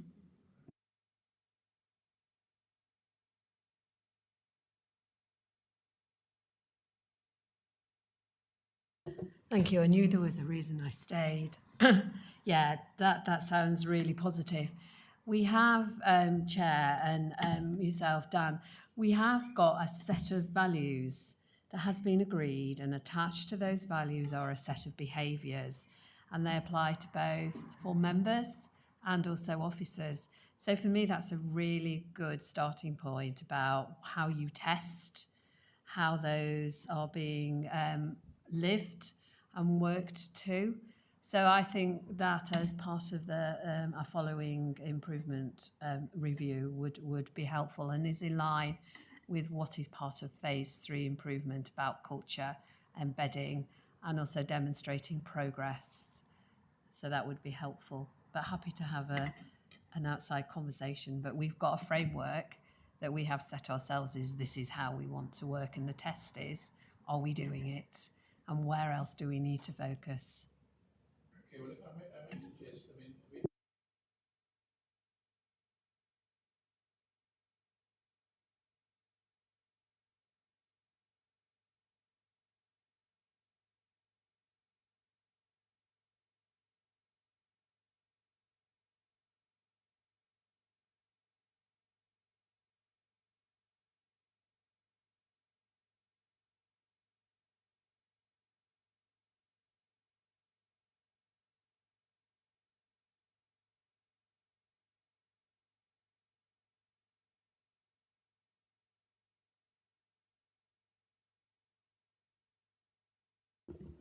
I just wanted to add, we're planning to have a scoping meeting with RSM on this next week, and it might be based on the feedback from the board that it might end up being 2 bits of work, because we're quite keen, and this hasn't been discussed with RSM yet, to have a bit of work done by them under the improvement plan, looking at how we are embedding the things that were raised earlier that have come out of phase 2 that aren't part of phase 3 to demonstrate back as part of our evidence for the improvement plan, the best value notice, to show that we have got things happening as day to day.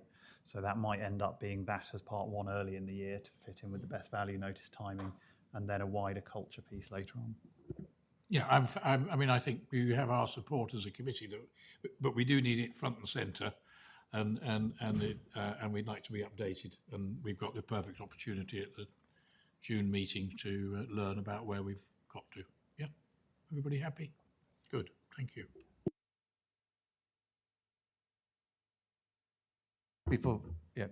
I'm just looking at on page 63, I think it is, the staff mental health and well-being work that fits in with the staff survey.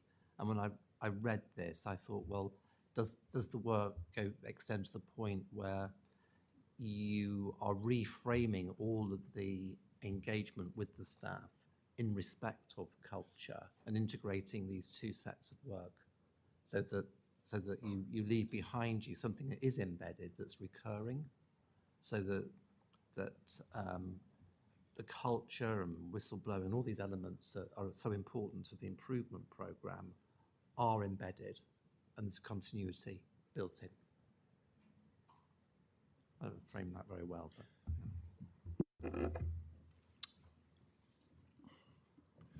just pausing on how to resolve. I mean, clearly, if there are actions that come out of the review that will help absolutely with that journey, then we won't shy away from sort of looking to agree actions in that area. If indeed there are also sort of methods and tools that we can share that we think can be adopted by the authority to further embed a better culture, a clearer culture, etc., then absolutely we would support that, and that would come out of the review. Yeah, okay. I mean, it's a difficult area, but culture, in my mind, means is how do we do things around here, and it's finding out how it's actually done, and then comparing it to how you would like it to be done, which is the management challenge. Did I tell you about the American Army did this exact surveys after the first time they went to war in the Gulf, and they found a correlation between its success on the battlefield with a culture that took a rather wider view of the rules. So is that what they want?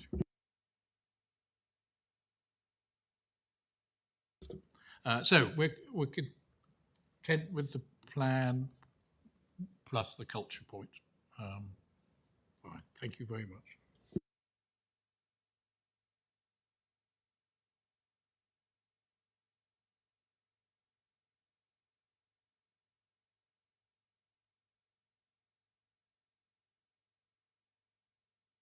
Sorry, about the adult education budget.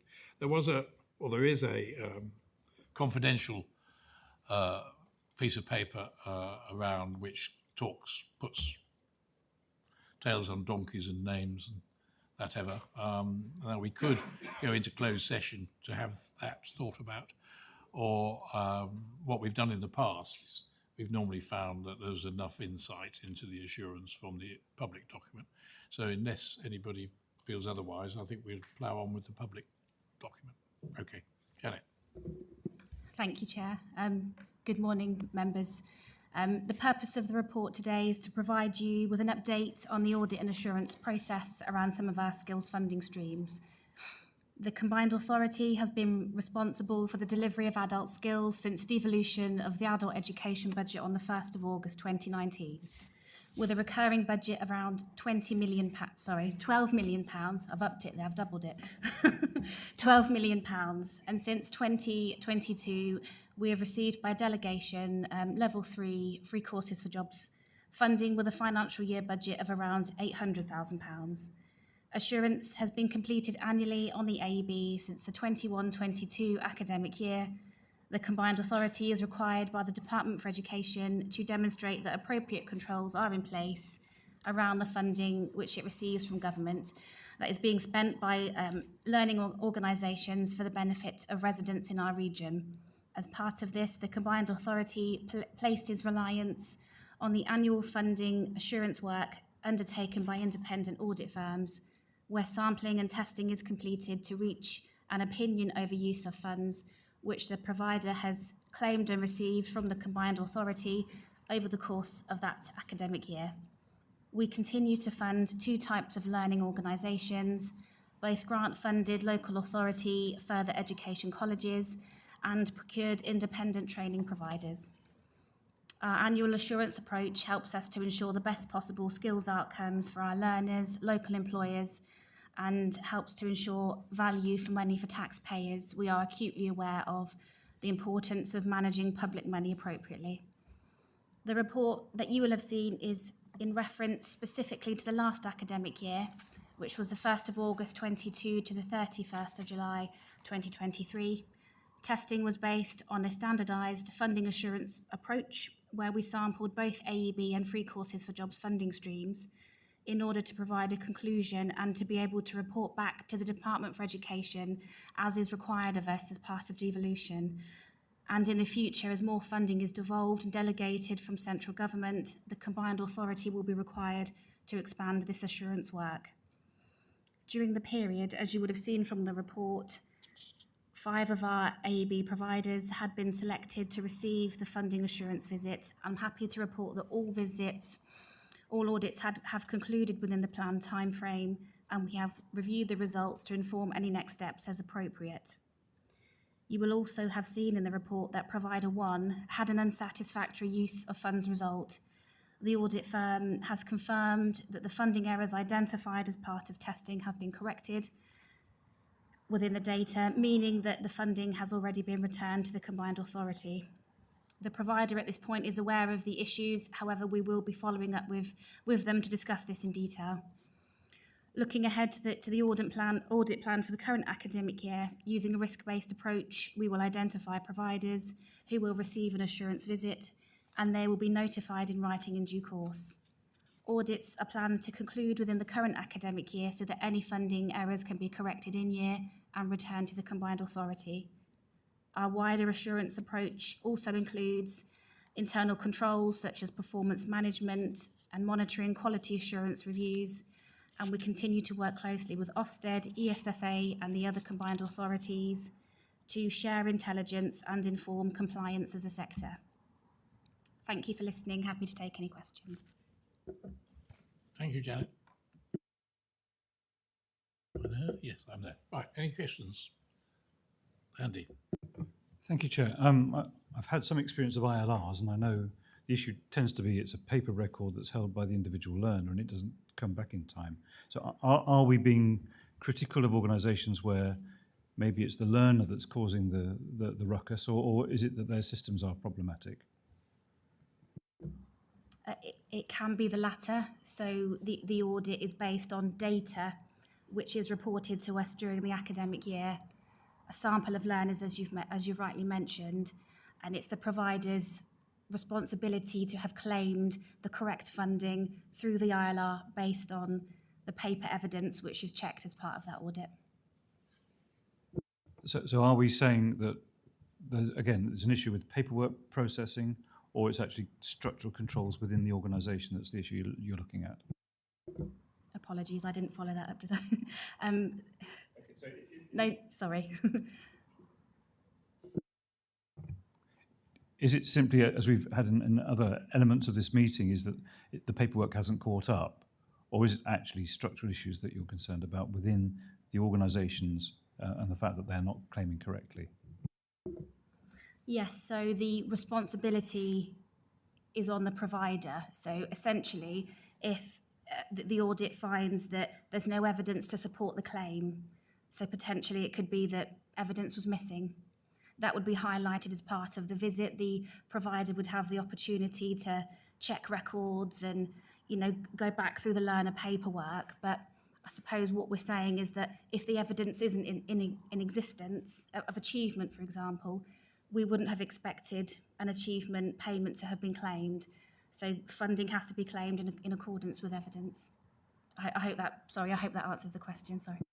Yeah, I think I get it from my own experience. Is that often you do the best you can to get the systems right, but sometimes the paperwork just isn't right, and often you can blame the provider, and sometimes it's not actually their fault. So when you first look at this, you think, oh, there's some serious errors here, but actually, in the real world, sometimes it's not the provider that's the issue. It's just that your processing requires them to report things which might be a little bit out of their control.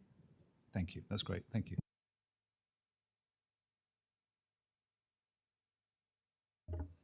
I haven't looked at the confidential papers, but provider 6 seems to be owing, or there's funds to be recovered of £99,294, which seems an awful lot of money.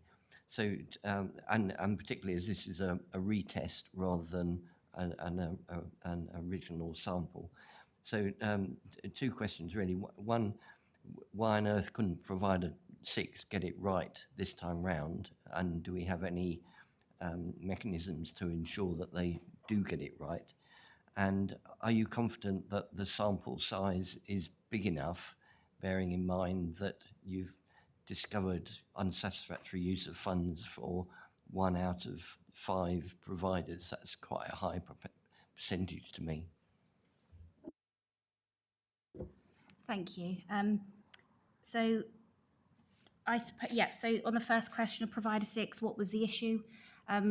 The testing, the specific testing for provider 6, I didn't include it with the 5. It's because it wasn't a full audit. It was specific testing of learning support. So there was an issue, as you can see from the report in 21-22. We agreed with the provider that we would retest that sample in the previous academic year, so we could get a better representation of an issue which could have been systemic, or it could have been a one-off due to various reasons within that particular provider. I think what the testing has shown is that there were no errors in the last full academic year of that sample, and it confirmed the testing from the 21-22 academic year, which we agreed with the provider to retest. They had some structural changes as part of the testing, a new MIS manager in place, in post, so previous concerns have sort of been relayed and understood by the management, and remedial action has been taken. So I suppose what we're saying is that in the sample, it's been agreed that those were errors from the original testing. We are now in a position that we can invoice for those funds, and there's no concerns going forward. And for your question on sample size, we've sort of been working on a 3-year audit plan, so that within that cycle, all providers had the opportunity to have an assurance visit. So as it stands, we're certainly working through that. In the last academic year, we did procure some new providers, the ITPs.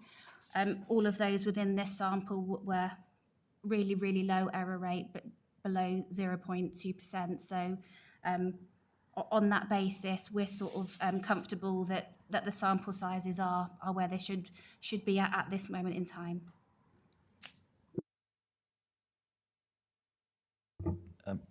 Yeah, just one question here. On I think it's on page 82, it talks about 4.3. And the real question I've got is, how does this happen in the first place? And one of the comments here is, it says where a provider's arrangements for delivery do not fully comply with the CPCA funding rules. Has there been a review of the rules to make sure that they are either easy to follow or very, very clear to the providers as well? Or do you suspect this is the providers trying to, as I use the term, get one over the CPCA, or is it the rules? Good question, thank you. So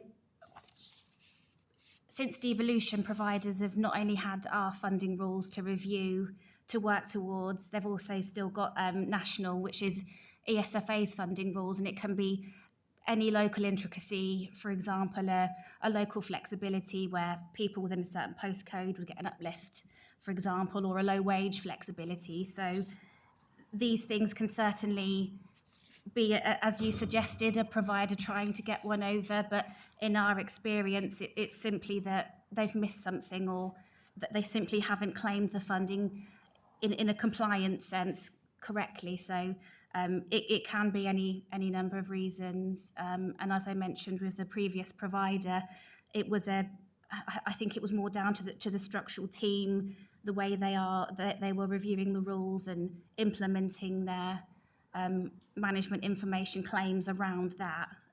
We do review the rules on a regular basis and try to make sure that they are as easy to read and follow as possible.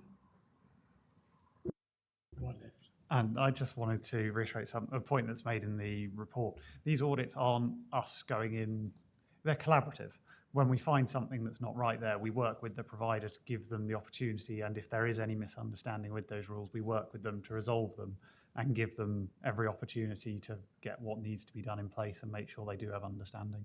So it's not we go in, don't talk to them, look what's happened, and then say, you've done this wrong. There seems to be something a bit odd here. It's not in line with these, and then talk it through with them rather than a disciplinary exercise.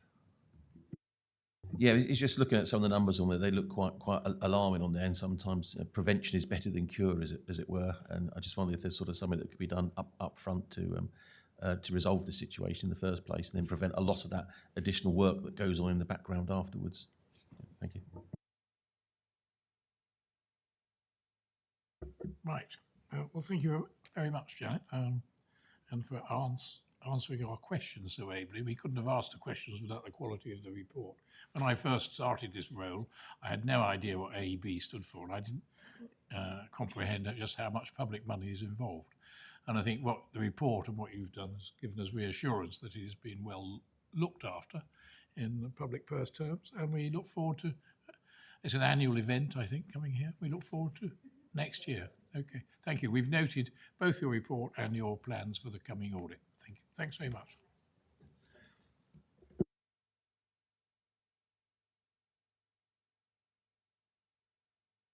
Need to be reminded, I can remember, which is our committee's annual report, and that will allow. Edwina's here now. No, we'll stick.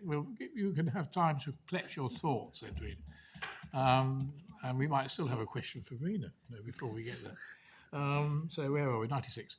So there were a couple of fossils in the covering paper. I think Mr. Gates had some copy over, which we didn't intend, on the annual report. I'm just trying to find it on my thing. No, I've lost it. Anyway, the opening is incorrect in the sense that it didn't have the right number of meetings, I think, and also we're not here to approve the report. It's a bit later on. The proposal today is because we've heard this is work in progress. So I purposely left it like that because we needed this meeting today, and we certainly need to know where we stand on the opinion from internal audit. So what I'm really looking for is thoughts about the shape and thrust of the report, and your forbearance that I and Graham and the officers will work on it a bit between now and we've got to have it done by the middle of June at the latest. And then I would put it round to us all in the final format before it goes forward. So I'm seeking your support on that approach as well. This is an unusual year. It's an unusual time, and it does need quite a lot of wordsmithing and thinking about, some of which is already you've got in the draft, but more to come when Simon's put his mellifluous thoughts into one. So with that introduction, I'm open to comments and advice.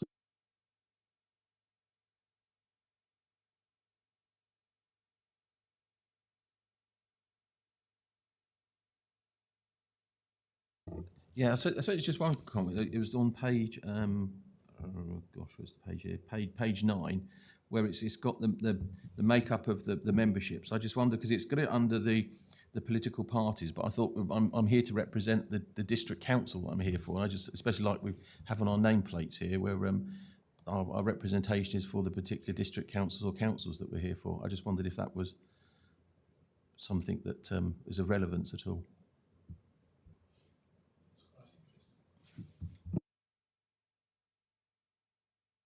I think that is quite interesting, actually, because I never think about your rosettes. And we did have, I think, when we emerged from COVID, when we went to that dreadful Evo place, I did have one meeting where I had the colours on opposite sides of the table and there was a bit of jousting. So we could just change that to councils, couldn't we? Or would we like to have the parties? What do we prefer?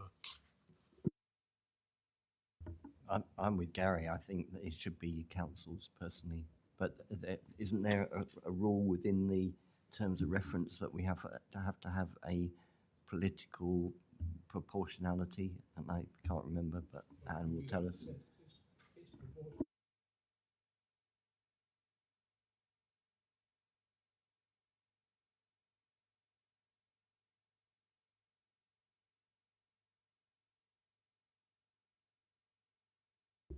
Thanks, Gary. Do I detect a stunned silence that you're happy with us to get on with it? Okay. And we've got to make it, it's got to have traction. I think that's what's in my mind, and trying to find those words. And it will take, I do need some more thinking, and we'll do it. Thank you very much for your support. And I look forward to your mellifluousness. Thank you. Fine. We now then go on to item 13, which is the work programme.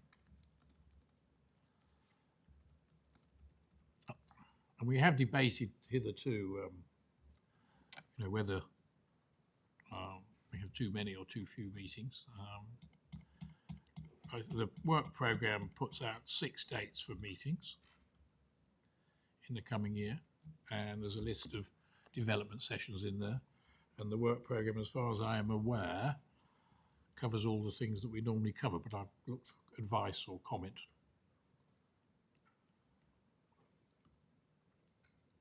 Who's going to go? Yeah. So Councillor Corley just has to leave on some other council business, and we're still quorate. Thanks very much, Steve.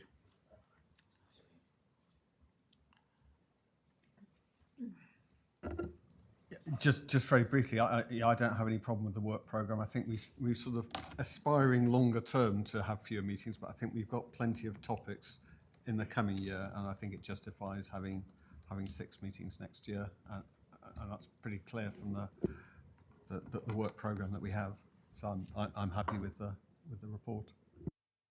Okay, Gary? Yeah, so I support that as well. I think, as we've seen today, there's a lot of things that need to be covered of high importance, and I think having the 6 meetings a year would be commensurate with that level of work that's needed. Thanks, Joe. Just the risk deep dives, we have 3 in the plan. That seems to be quite a small number considering the amount of risks that we've been looking at. Is it possible to have more than one in that particular area, or are we asking too much? I just wonder whether we're getting sufficient coverage where the significant risks are. My old age and lack of hearing aid, I missed the first sentence of that. I'm sorry, I was just looking at the work programme over the year and just 3 instances where we're doing a deep dive throughout that year. And it seems that we've got quite a lot of risks to consider. And is that sufficient, or do we have to consider whether we need to look at 2 risks per that session? I'm just asking that question, really. I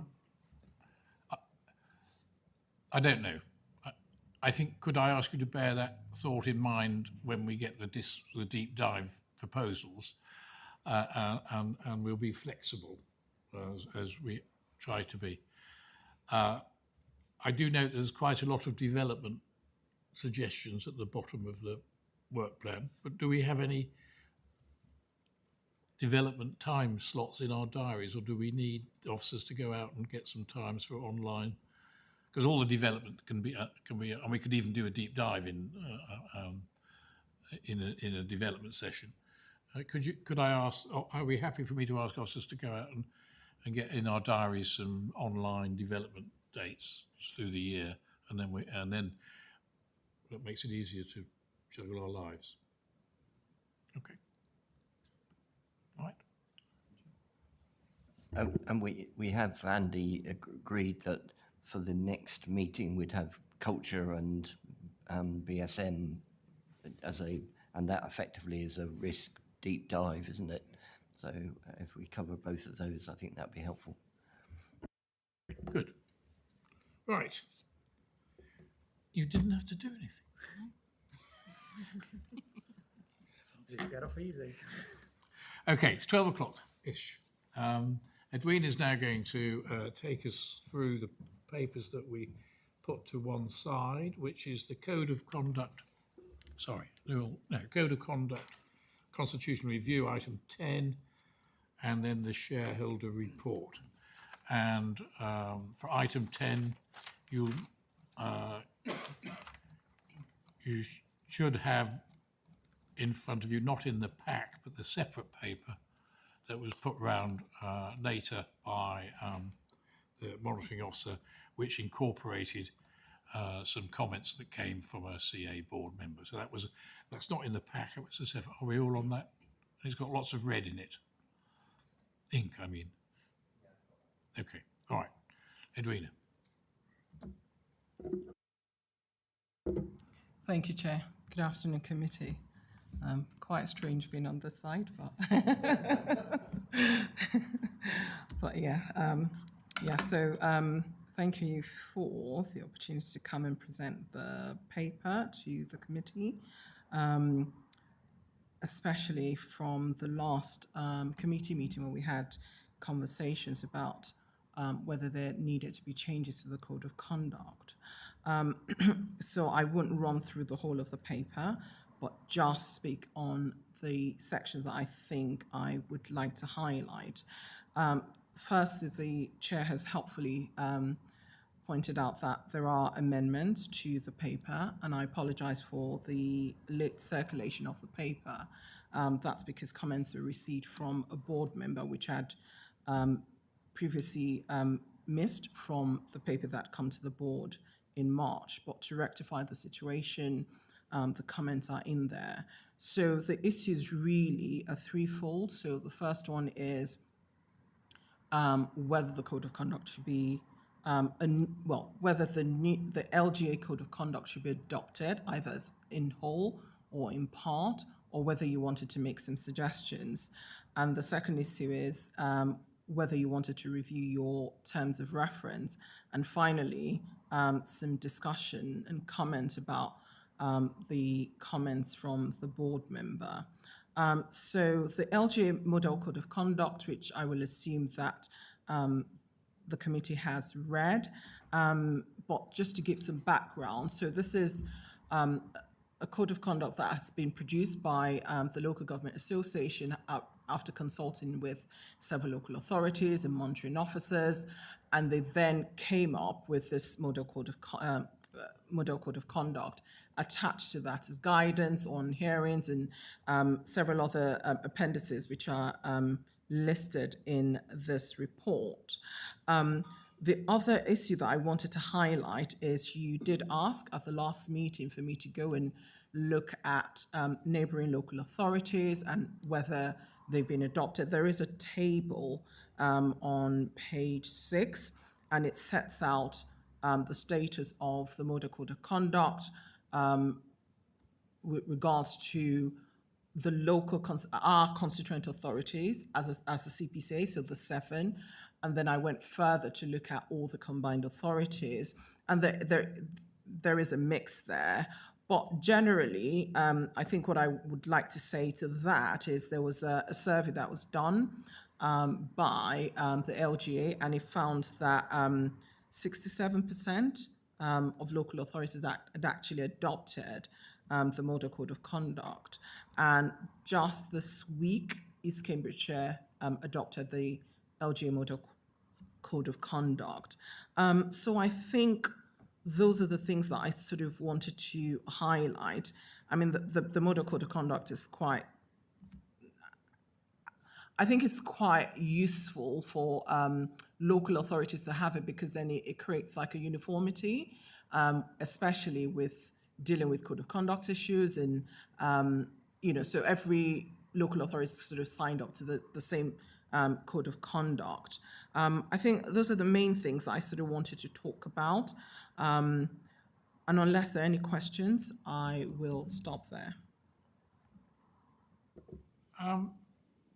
I was talking the other day about the nature of papers that come to committees, just generally. But what are your recommendations? Because it's always, to get your advice on what you recommend gives us might help our own thinking. What are your recommendations that what we should do? So my recommendation would be that the committee should consider strongly adopting the Model Code of Conduct. I think that's where a lot of local authorities are heading. It is, like I said earlier, a Model Code of Conduct that has been agreed with several local authorities during the consultation. So they consulted on it, they spoke to a lot of local authorities, and the Model Code of Conduct is the result of the feedback from all those authorities.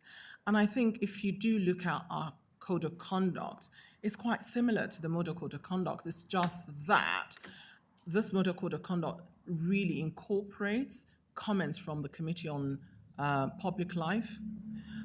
So it's quite robust. My recommendation would be that this committee considers recommending that the combined authority adopts this Model Code of Conduct. Yeah, I'd very much welcome us going along if we were to take that approach, because I think for three reasons. The first is just the why try and develop something ourselves when there's this very extensive exercise gone on to produce the LGA Code of Conduct, involving a lot of different groups and insight into that. The second reason is, I think, obviously there's still a process going on with different authorities within Cambridgeshire, but I think from a member's perspective, it provides consistency. So whether you're acting as in a role in the combined authority or from your constituent council, you're working to the same code of conduct. So it helps there in terms of consistency. But I also think it's also then helps the public from a point of view of consistency. So and the public quite often are very confused as to which authorities members serve on. I think it's from the public, if they can see that there's a consistency in the code of conduct that members are working to, I think that helps as well. For those three reasons, I think we should be recommended to adopt it.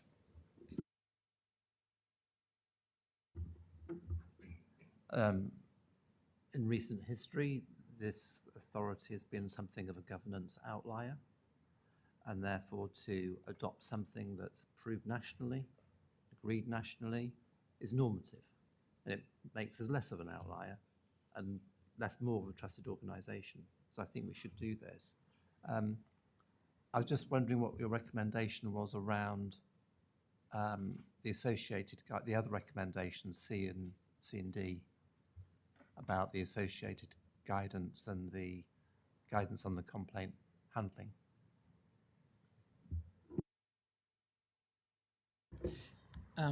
My recommendation would be the same, would be to adopt it, because that guides the Model Code of Conduct. Yeah, that would be my recommendation. I think we should adopt both, but do you happen to know why some of these other authorities have not adopted the model code? And is there anything that we should be aware of their reasons?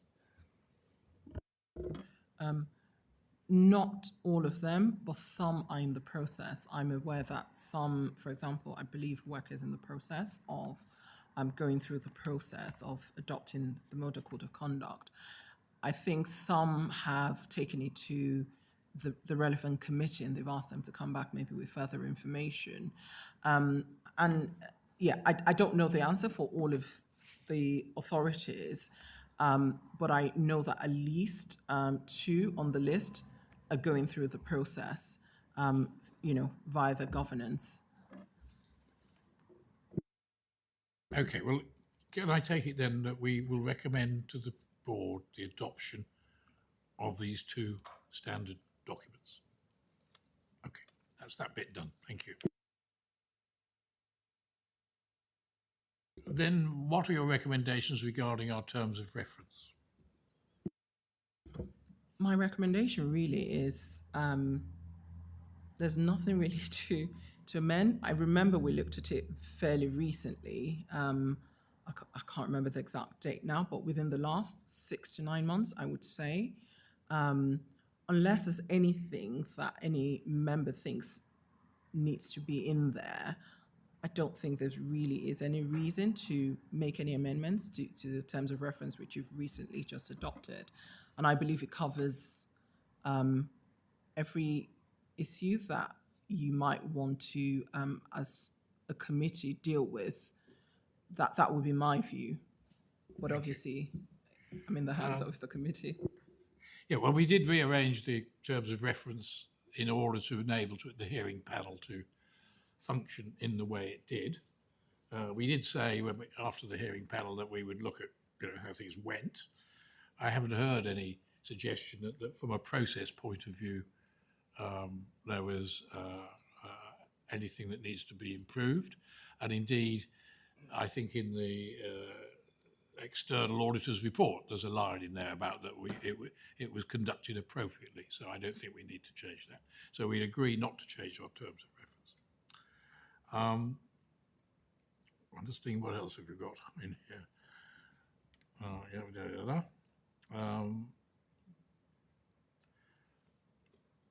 I also, before we get on to the comments on the councillor from the board member in red, my recollection is that we said that we would review and report back to the board.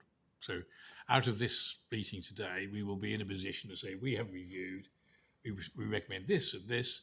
We confirm that the process that was used was appropriate. Have we managed to evade the sanctions argument? There was debate about they weren't appropriate or strong enough. We've been educated on the position from legislation and the government's revision. Do we need to say anything more on that? I'm thinking about when you report back to the CA board, that we don't have, we accept that, I think our position is, and you can correct me if I've got this wrong, we accept that the legislation prescribes what we're able to do, and we therefore have to take a pragmatic approach within those guidance. That would be my view. Okay. Yeah. I suppose, with your indulgence, the only thing I would add is at the last meeting there was a discussion about whether to write to the government, and this committee said you didn't think that was helpful. So with your agreement, I would want to add that as well, because that conversation took place. All right. Thank you. And if you could just put the words in front of me before you shoot it in, just so, because I want to try and close this off in a manner which closes it off rather than raises any further doubts. Does that then take us to the comments from the board member? Yes, it does. So shall we go and look at those? What is your advice and opinion about the points raised? Sorry. Just for the record, we're saying that we're adopting the model code of conduct, adopting the associated guidance, and then there was the guidance on complaint handling as well, Chair. So sorry, I'm being so very pedantic, but just for the record, it's separate on the recommendations. It's recommendation D. Just for the avoidance of doubt. I'll leave the officers in the lurch, not knowing. Yeah, okay.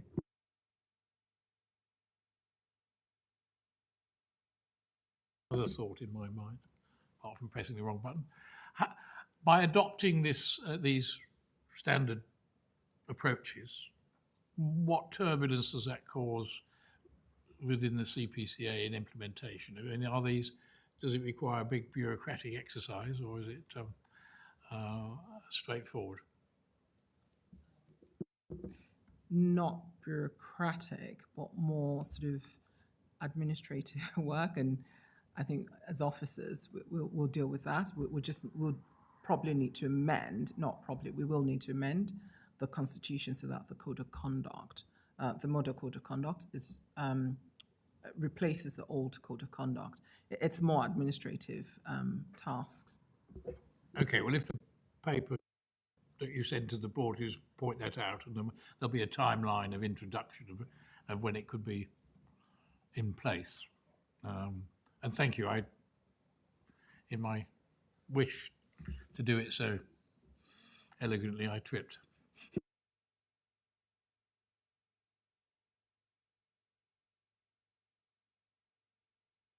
Let's go to the comments we received from a board member.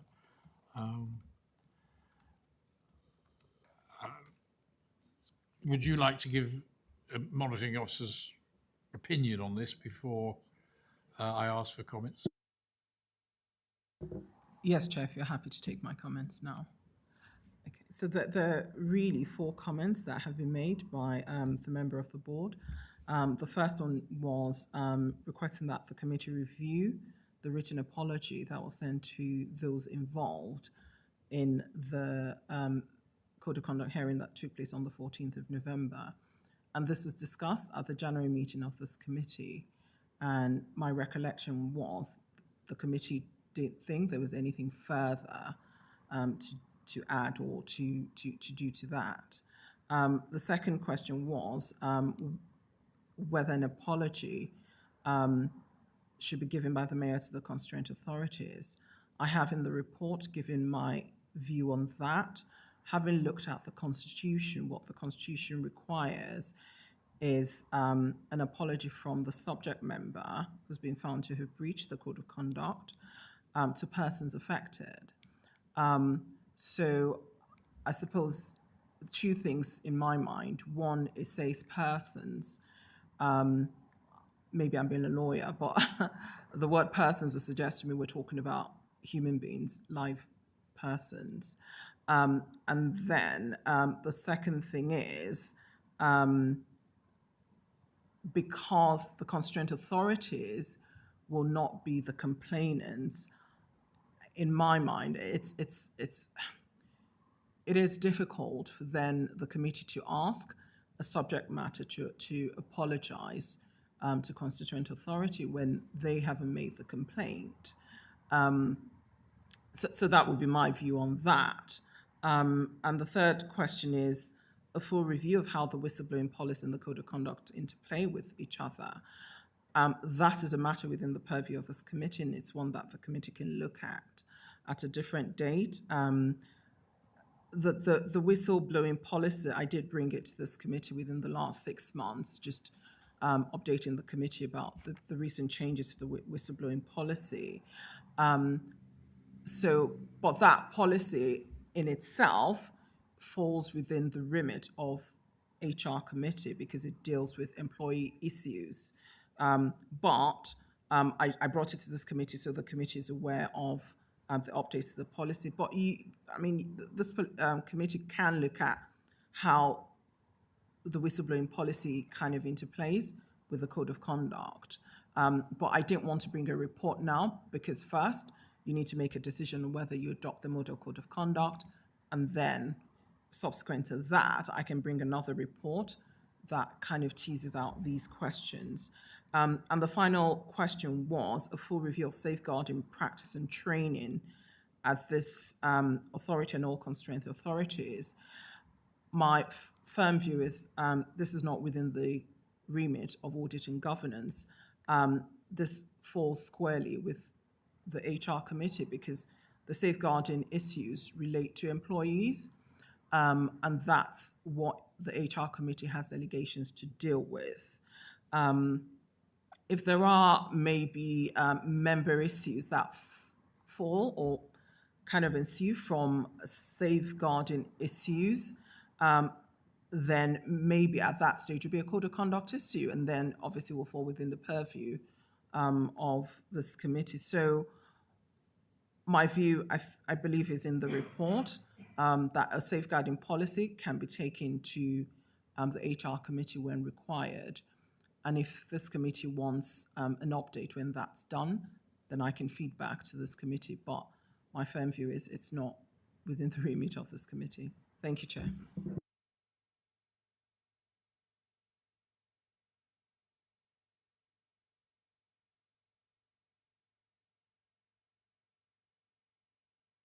Just before you do that, can you just clarify, because I'm really confused here. This is one board member, it's not the board. Am I right in thinking the board member has said the first sentence and then anything afterwards is your view? Or is it actually a different thing altogether? Because if it's just one person, this is just one person's view, which we can note, but don't necessarily have to do anything about.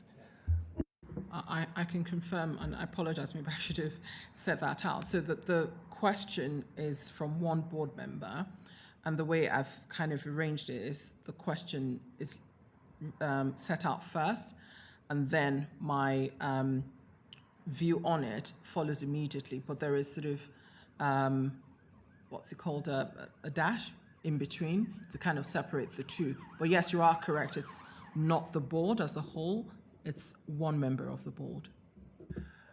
Yeah, and that's very absolutely right.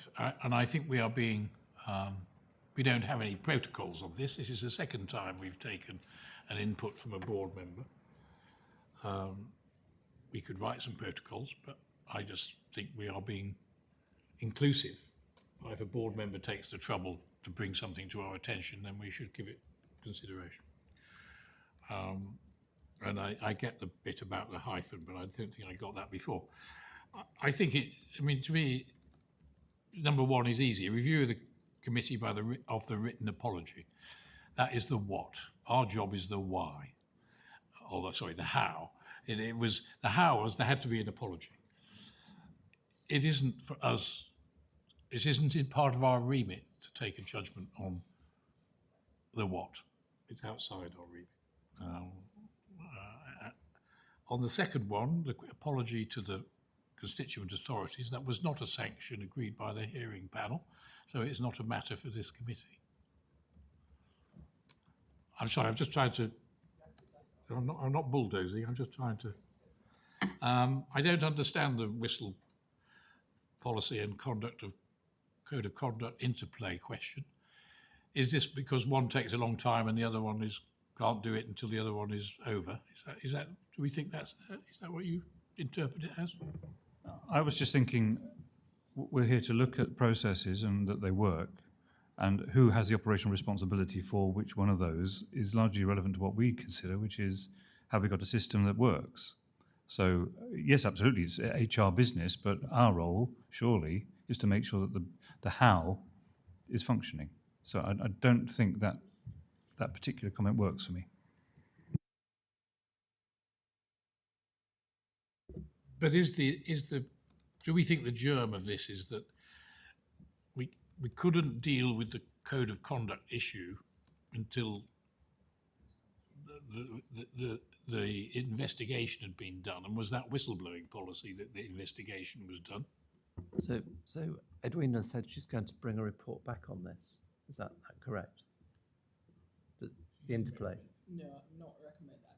My view is the whistleblowing policy falls within the remit of HR. I think you said, if I recall it correctly, that you were going to come back and talk about if we adopt the new code of conduct, that's what you wanted first, then you'd come back and address the interplay issue that Councillor Coles has just addressed, just mentioned, how the two work. Because I think what we're concerned about is how efficient and effective the whistleblowing process is, so that the ultimate complaints, don't occur in the first place, and then the handling of them isn't then protracted. I think they're the things were probably like big key lessons we learned from the previous problem. Yeah. Yeah, so that's correct. If the committee agrees for that to happen, then I can come back with a report setting out the two things you've mentioned, which I think it's more the length of time and how can both of them, I suppose, maybe work simultaneously rather than consecutively, which I think that's, I may be putting words in the member's mouth, but I think it was just the length of time that it took for the code of conduct to be concluded. I think that's what they're getting at. And yes, I can bring a report, but this is obviously after the model code of conduct has been implemented. And yeah, thank you. Okay, that's very helpful. And I think, yeah, it is it's the interaction. So let's put it at the end of, before Christmas, the last meeting of this calendar year, not a full review, but an insight into this is Gantt chart, isn't it? You know, one thing can't happen before the next thing happens. But yes, the interaction between the two processes, let's call it that. The dependencies, that's the word I was looking for, between the two processes. Okay. And I think with the one about safeguarding practice and training, this is outside our remit. Yes? This is, so I just think we need to note in the minutes we gave it proper consideration. 3 things were outside our remit or whatever we said, but we will have a look at the dependencies between the whistleblowing and the other one. Sorry, so JP, just to me on that last one, I would have sort of thought from our point of view, would we not be looking at how our safeguarding practices and training put into place in this authority? Is that what we should be looking at? Do we have a wish to do this? As a process matter, but a full review of safeguarding practice and practice is, well, I don't think this is this is a management board matter on my sloping shoulders here. Everything's connected to everything, but are we really, nothing's appeared on the risk register. Help? Well, I mean, specifically in relation to the internal audit programme, I've just checked it's not on the schedule in the strategic plan, so not just next year's programme, but it's not actually on the strategic plan. We do undertake safeguarding audits at other clients, typically looking at the framework compliance with the framework. Okay, well, let's be more positive then. We would ask management and the internal auditor to review the idea for some stage in the future, some sort of internal audit look. Is that, because I want to be positive. I mean, positive in the sense that we should be responding that way. Okay, so we got 2 things we won't do. 1 thing we'll definitely do, and we've asked management and the internal auditor to look at the 4th. Sorry. Okay. Yeah. All right. Good. Thanks. Are we happy to finish that item now? Okay. So that just leaves item 11, which Edwina is also going to introduce, the shareholder report. And I would just like to observe, as being the longest serving person here, that after 2.5 years of bleating about it, nothing happened. I'm delighted to see it appearing in all quadrants. Edwina. Thank you, Chair. I am also pleased to present the report and inform the committee that the shareholder board met in June last year, and there's a meeting as well in January. If the committee remembers, the committee recommended that the board should meet at least once a year. So there have been 2 meetings this year. But just to update the board, the shareholder committee will no longer function as of June this year, the new municipal year. Not that it disappears, it basically folds into the new investment committee. So there is an investment committee which was approved by the CPCA board in November, and that, along with other functions, would also take on the functions of the shareholder board. So that function will carry on, and there will continue to be an oversight of our subsidiary companies. I think the only thing I sort of wanted to highlight was the list, which is in an exempt appendix of companies that we have invested in or we own shares in but don't have direct control over. So that was really just the list that I wanted to kind of highlight to the board. Unless the committee wants to discuss any of the companies in the exempt appendix, I'll leave it at that. There really isn't much to say about the shareholder board. Thank you, Chair. Thank you. Any comments? Thank you, Chair. I attended as an observer at the more recent one. I know there's reporting coming from that. I know, Edwina. But just looking at the draft investment committee, there is no space there for an observer from OSC or AG. I just wondered if that was an accidental exclusion or whether that was deliberate. That was an accidental exclusion, and it is something that I note, and I will take a report to the board to kind of see whether they would approve that. I can't see why not, but I'm not a member of the board yet.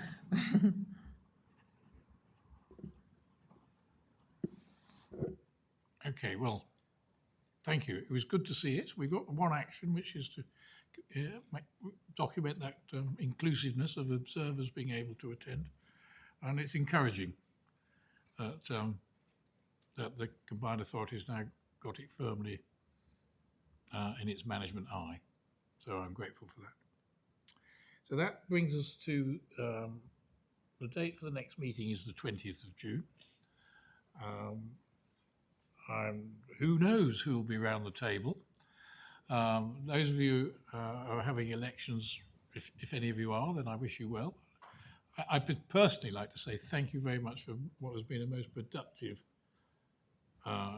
municipal year. I think, I look back all the years I've been doing this.